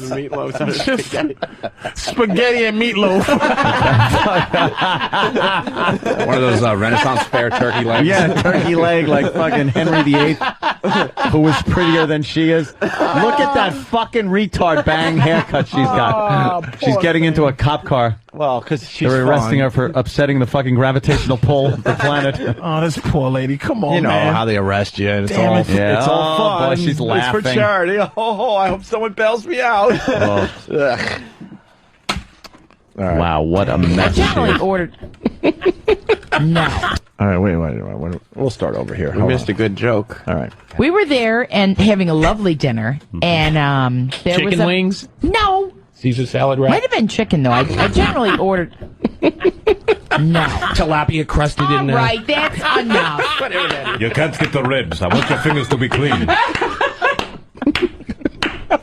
Whatever. Do you want to hear about it or don't ya? Yes. Or I'll sit on you. Yeah, do you want to hear about it or don't ya? Don't ya? She isn't. She's too fucking gruesome to have that attitude. Like, hey, settle down. Like, shut up, Ernest Borgnine. Ernest Borgnine. She's too fat to be sassy. Yeah, much too fat to be sassy. So That fucking hair looks like a divot. It looks like someone fucking swung too deep, made a divot, and someone picked up the divot off the golf course and put it on her head. Look, this will make you look better. It spray painted it brown. Right. Here is your divot hair. Her chin is wider than the top of her head. Yeah, she's got like Zippy the Pinheads look going. What a gruesome person. Her hair looks like one of those old leather football helmets that they used to have. Jesus Christ. Like an old IndyCar race helmet, one of those. Oh, the old Four Horsemen head. Oh, is she awful? Every new picture is more gruesome than the last. Oh, Newt Rockney head. Stephen S. from Bayshore writes, who took those photos of Terry? Google Earth? She has, like, I couldn't even picture doing anything. There it is, the old leather foot. There's her hair. That's an old Notre Dame leather football helmet. You know, Sergeant G brings up a good line on his feedback from Iraq. He writes, are they making fat jokes? They may have just turned me a little bit. They're making fun of her fatness, Sam. But they don't dare make fun of her ugliness. Yeah, I don't know what they're doing. All right, she finishes the story finally of when she got engaged. There was a piano player there, and he was. So he Booed started went over playing and asked him to. Yeah. Well, nice, Sam. Sam can't get the leather helmet on because it's his big fucking afro. Real hair. That's fucking cool, man. Is that that's a real replica? Yeah, it's That's a what real they played in, replica. huh? That's cool as shit. How do you play football in that fucking thing? Imagine Those going were- out in the field now and Those were tough motherfuckers, Yeah, man. running in Couldn't figure fast out motion something on better film. than the leather helmet? What the Yes. fuck? Well, because you really leather. you know what? A real tackle has nothing to do with your head. Yeah. Because guys play rugby with nothing. So, Yeah. I mean, ultimately, you're not supposed to, They didn't have like That's cool, though. I never space age seen one of them. polymers. Yeah, they had to fucking wait for that shit. Here's something called plastic. Son of a bitch, man. I feel bad that woman is such a victim. Oh, is she? Penn Jillette, they're saying, too. She looks like... Oh, fat pen. All right, you want to hear the end of the engagement story? Please. Or what? What? What? All right. There down was a 490. piano player there, and he was. Bood went over and asked him to play my favorite song from The Wizard of Oz. Oh, my darling Clementine. It's a small No. No. Ding dong, the witch is dead. The scene where she landed on the witch. We're laughing our balls off as the Dow's down 500 points now. Holy shit. Below 10,000 for the first time in 4 years. Yeah. 98.30. Yeah. Down 495. Told you, Andrew. It's a small No. Ding dong, the witch is dead. God, I can't remember the name. Over the Rainbow. Oh. All right, Over the Rainbow, somewhere over the rainbow. And as soon as the song started, I went, oh my gosh. And he got down on one knee in front of the restaurant and he asked me to marry him. It was wonderful. Oh. It was wonderful. Wake up, you sleepy head. All right, that's not my favorite song. The wicked witch is dead. Oh my God. Oh, now. Wicked Witch is dead. Got down on one knee, had a look at those big fucking thighs. Imagine trying to see her head. While you're down on Oh, one knee. God. Where'd you go? Oh. He took that fucking barrel ring and put it on her finger. And she can't even see her own vagina, so she probably No. shaves it like old guys shave their beard, where there's She ain't shaving There's still shit. patches. She doesn't see it. Why shave it? You know that's just a wreck down there. Let's say hi to Sean in Rochester. Sean, the home of Brother Weeze, of course. What do you got, Sean? Hey, what's going on, guys? Hey. I've met her daughter, like at some park event where the radio went down and did their thing, and her daughter's smoking hot. Dude, I'll tell you something. I went out with a girl. My brother went out with one of her sisters. Friends of mine went out. It was like a family of just these fucking girls. And the mother was atrocious. Fucking slob. And just, she kind of looked like her, like Terry. And the daughter's smoking hot. How does that happen? All skinny fucking blondes, just really hot. And the mother was a disaster. She couldn't fucking move. She sat in this one chair and just stunk the whole room up like B.O. because she couldn't fucking wash or something. So, and I would come in and I was working at Dan's Bakery at the time. Yeah, making bread. So I would always make sure to get a bunch of bread when I was going over there. And then I would just give it to her. And she'd be like, oh, thank you. Some Italian bread. It's like, yeah, it's Italian bread. Right. I'm going to go ravage one of your fucking daughters. But she was a big, slob. Smoking hot how, though? Tell him, give a little more detail. What's smoking hot? What's she looking like? Yeah, She's like, probably like, 5'7". She's got a nice rack, dark hair, like hazel green eyes. Yeah, it's definitely possible. It was her daughter, but, that's how we roll in Rochester. You ever walk around? Ugly, we produce good-looking kids, and then all the kids leave. There you go. Cool. All right. Thank you, sir. All right, buddy. Bye. Oh, my God. Jocktober's still a hit there. Jocktober. It's the B Morning Coffee Club, huh? Yeah, that's the B Morning Coffee Club. We barely listened to the audio. We couldn't get past the fucking publicity shot. I love Jocktober. Yeah. What are you working on for tomorrow? I'd really like to find something in Boston. We just spent so much time just bashing the hell out of that woman. Well, you have to. I know. That's the best part of Jocktober, just attacking people out of nowhere. Yeah, I don't know, for no reason. But you have to. That's why Sam loves it so much. That's how he lives his life. Why else is she walking around the earth? Just to be attacked. Right. Yeah. She can't possibly be doing any good out there. No. Oh, my God. 552 points down. It's pushing. Oh, boy. Oh, this is really, really going to be bad. They're saying it's the whole world.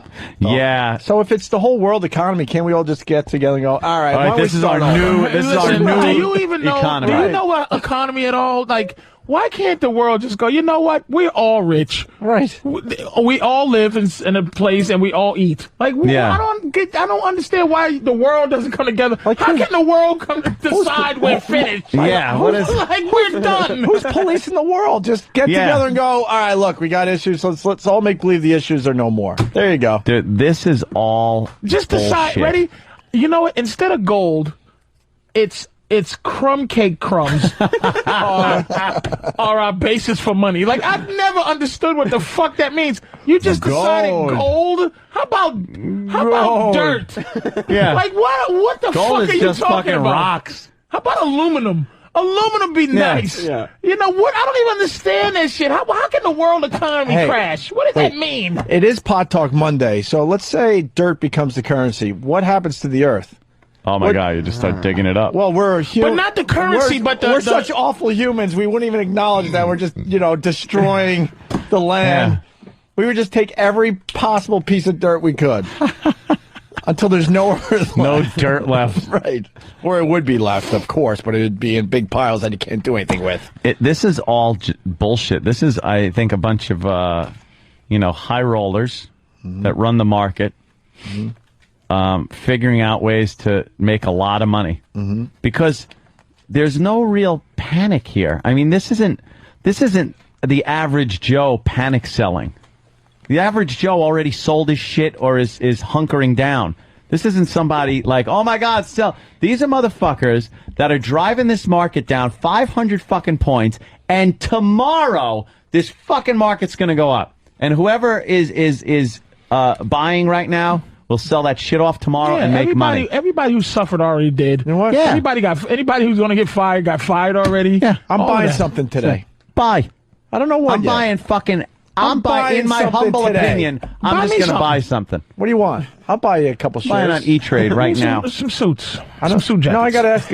I got some people that I could go to, legit, and I'm going to buy something You know today. what? I want a diamond Raymond Weil watch. Ooh. That's what I like. Go mug somebody. Motherfucker. And that is the one I'm buying. Those are the options I'm fucking getting into Apple? today.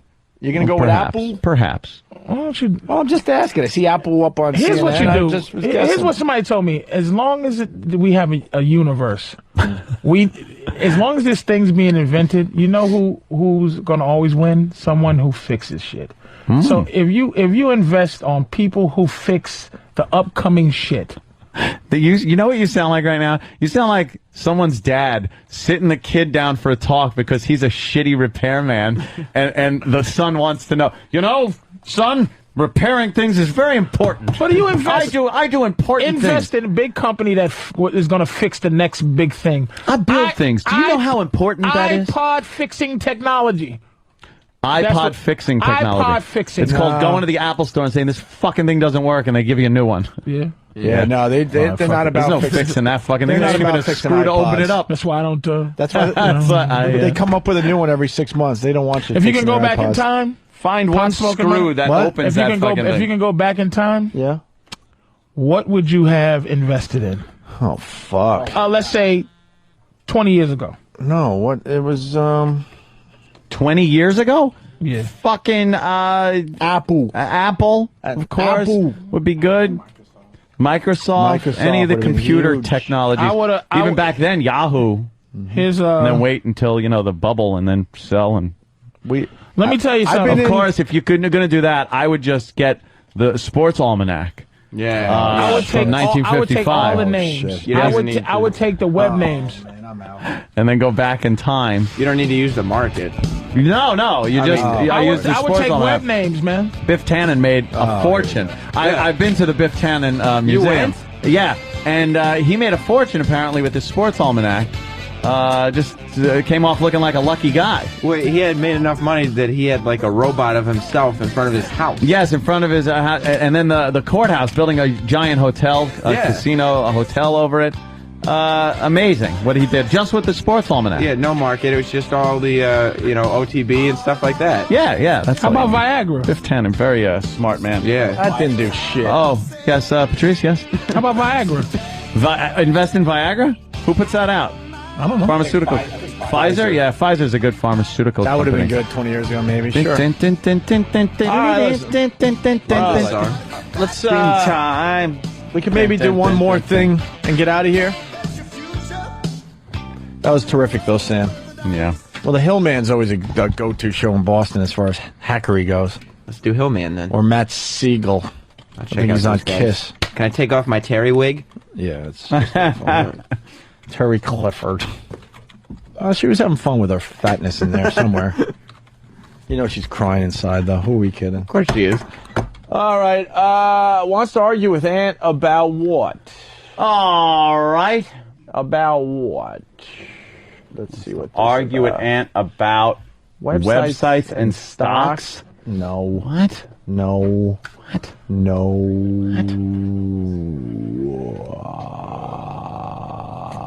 What? All right. A story we didn't get to last week that we wanted to was the JetBlue thing. JetBlue attendant, Patrice, I'm going to ask you one more thing we could do. JetBlue attendant showed nude pics to passenger. All right. Okay. Was it a male attendant? Oh, okay. Oh, no. Ooh, boo, boo, boo. I think it was. That's queer. I think it was a black dude. A black male? Yeah. A black male attendant Check showed. this out. Trying to pick up some chick on the plane. That's unusual because usually all those guys are sissies. I've never met a straight male stewardess ever. I hear you. Let's do this. New Jersey woman's trip home from visiting family turned into a terrifying encounter in the sky. Yeah, she says it all started shortly after she boarded a JetBlue flight, and she says she has yet to recover. Could you please stop? Gina Rousset is still traumatized. Oh, boy. 8 months after she says 8 months and she's crying over some cock? You know what? Go. Frivolous lawsuit. This is bullshit. Bullshit. Traumatized 8 months after she says a JetBlue flight from Fort Lauderdale to Newark turned into a nightmare. It started with what she thought was a friendly conversation with a flight attendant. But looking back now, she says she should have been wary. He literally told me that he was going to have nobody sit next to me because I was all his. I was definitely trapped. And after takeoff, it got much worse. She says Dana Rokiam's behavior was lewd and outrageous. He kept telling me that he wanted me, and at one point he said that, you know you want me, and always grabbing himself, like profusively. I mean, all the time. Profusively?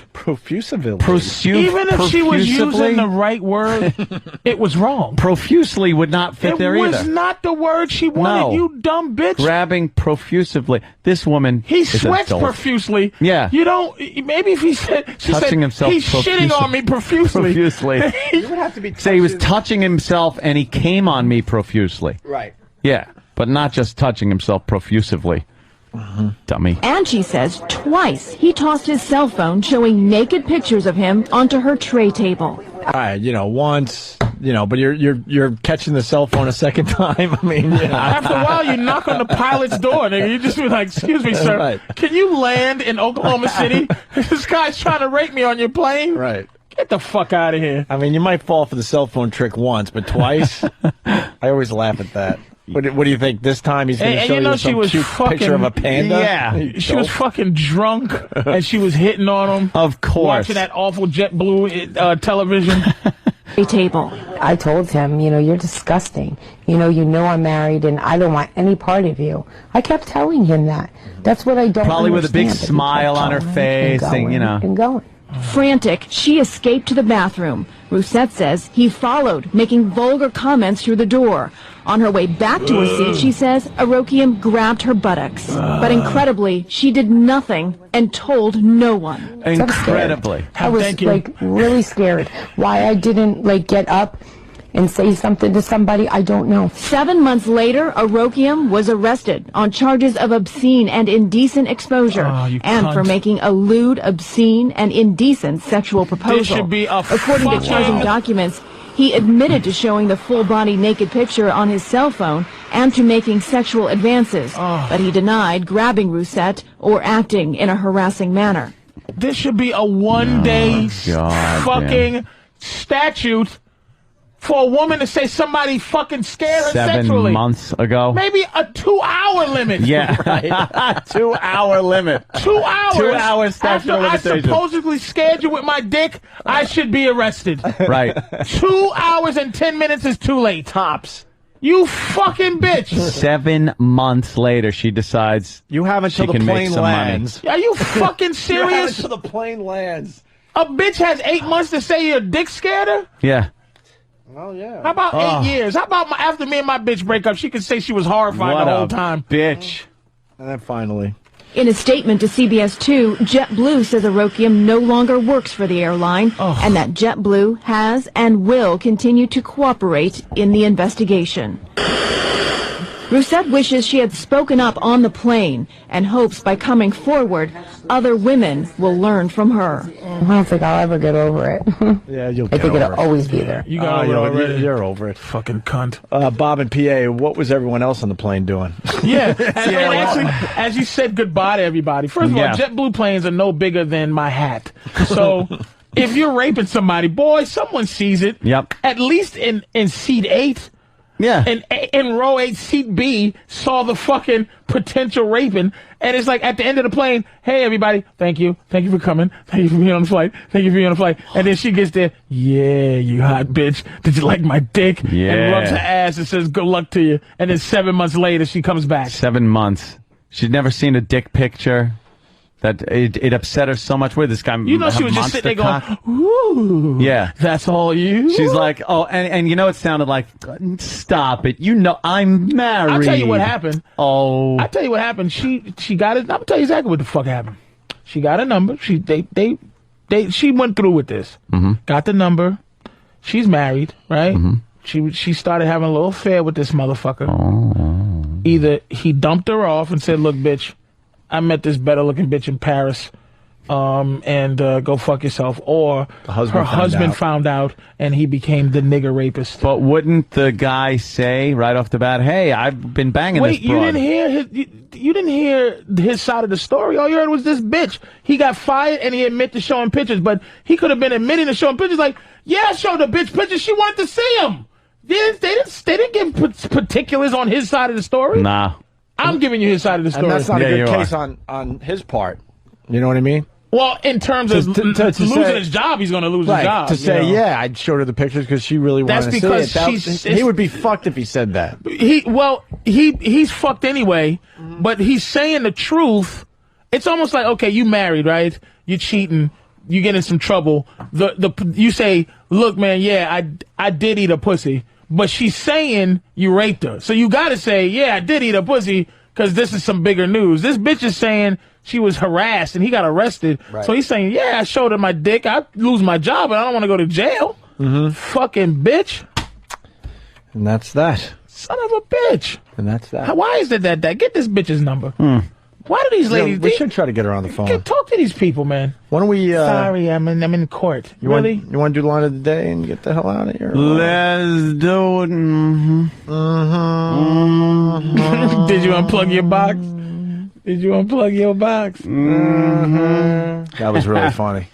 Line of the day brought to you by, I think, WebEx, right? WebEx.com. Hold meetings, make presentations, do it from the comfort of your own home or office. Check it out at WebEx.com. Here is a runner-up line of the day. Got to take the shoes off. I take the motherfucking shoes off. I hate taking the shoes off. By the way, the fastest way to get to the airport is to come dressed just like an Arab.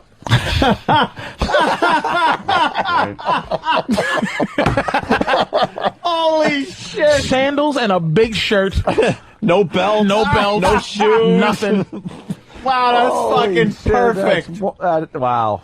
Yeah, that's wonderful, Patrice. Patrice is going to be at the Addison Improv for the Dallas folks. Yeah. It's the Dallas market. It's just one of the suburbs. I've been to that club. They do a good job there. I'm going to the suburbs of Texas. They all carry guns. Can't wait. They all carry, and they all got boob jobs down in Dallas. Great, fantastic.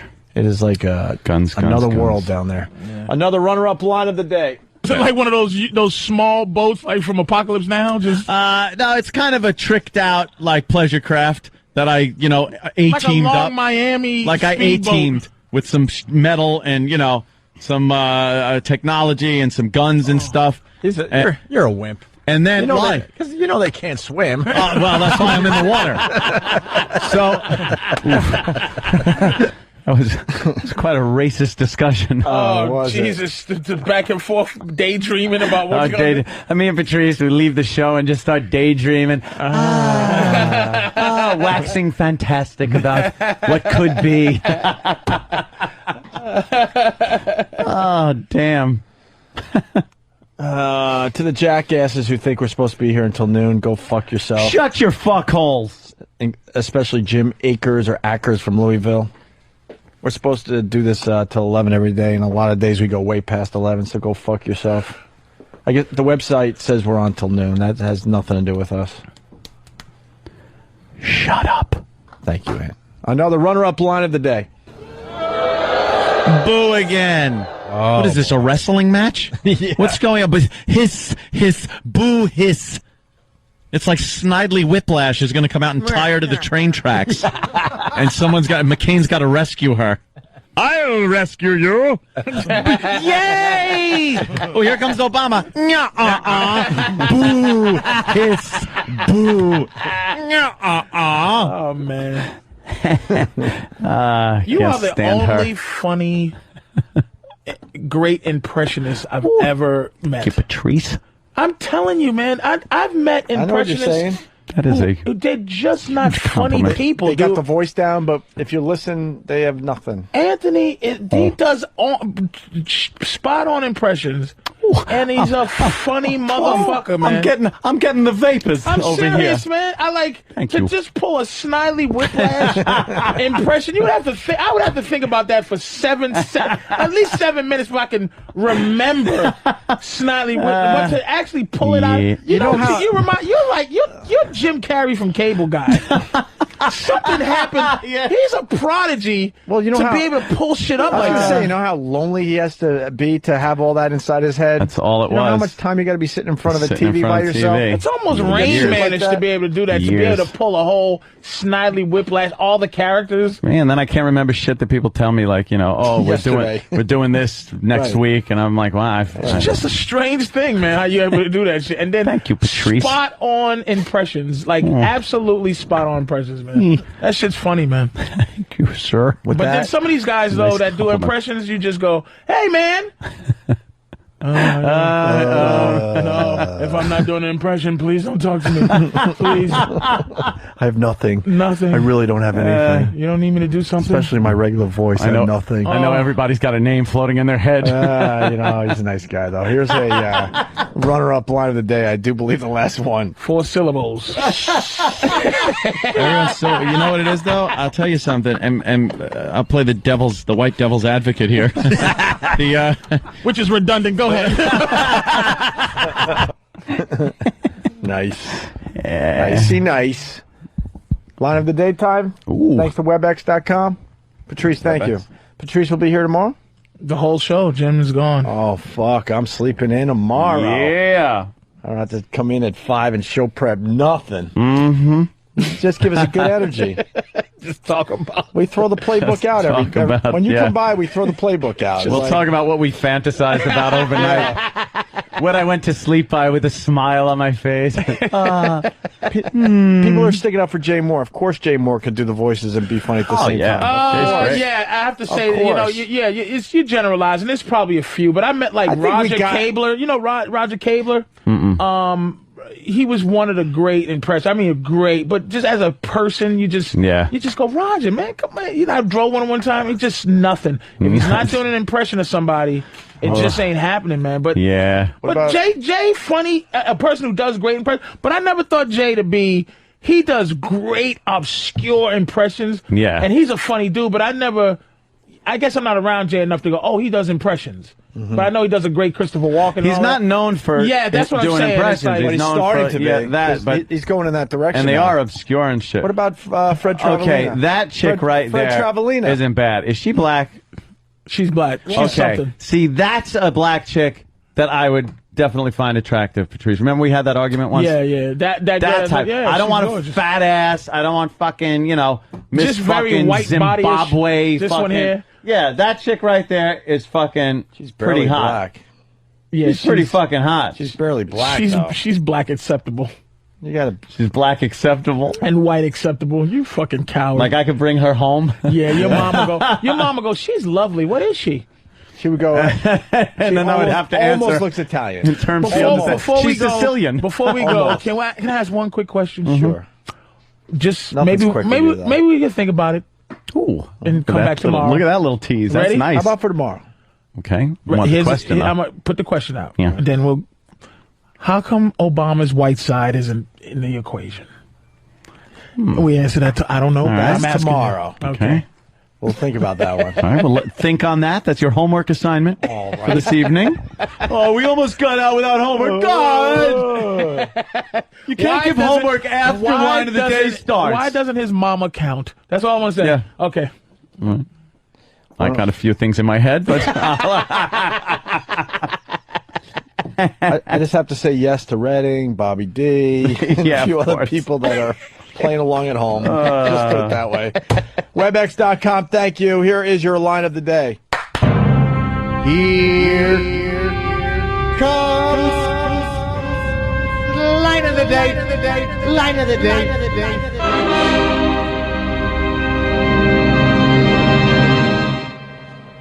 Stop tasering me. Stop beating me in the face. Stop misbehaving. Stop being loud in movie theaters. Pull over. Do I deserve a tasing? Pull over and give your license and registration. Stop demanding more dumplings, bitch, from the Chinese lady serving you food.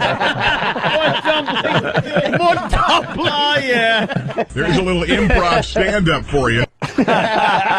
Yeah. You know the funny thing? Stop demanding more dumplings, bitch. Bitch. It's bitch. Patrice, always a pleasure. Oh, yeah. We'll see him and everybody else tomorrow. Later. We'll go with the quick out. Have a good morning.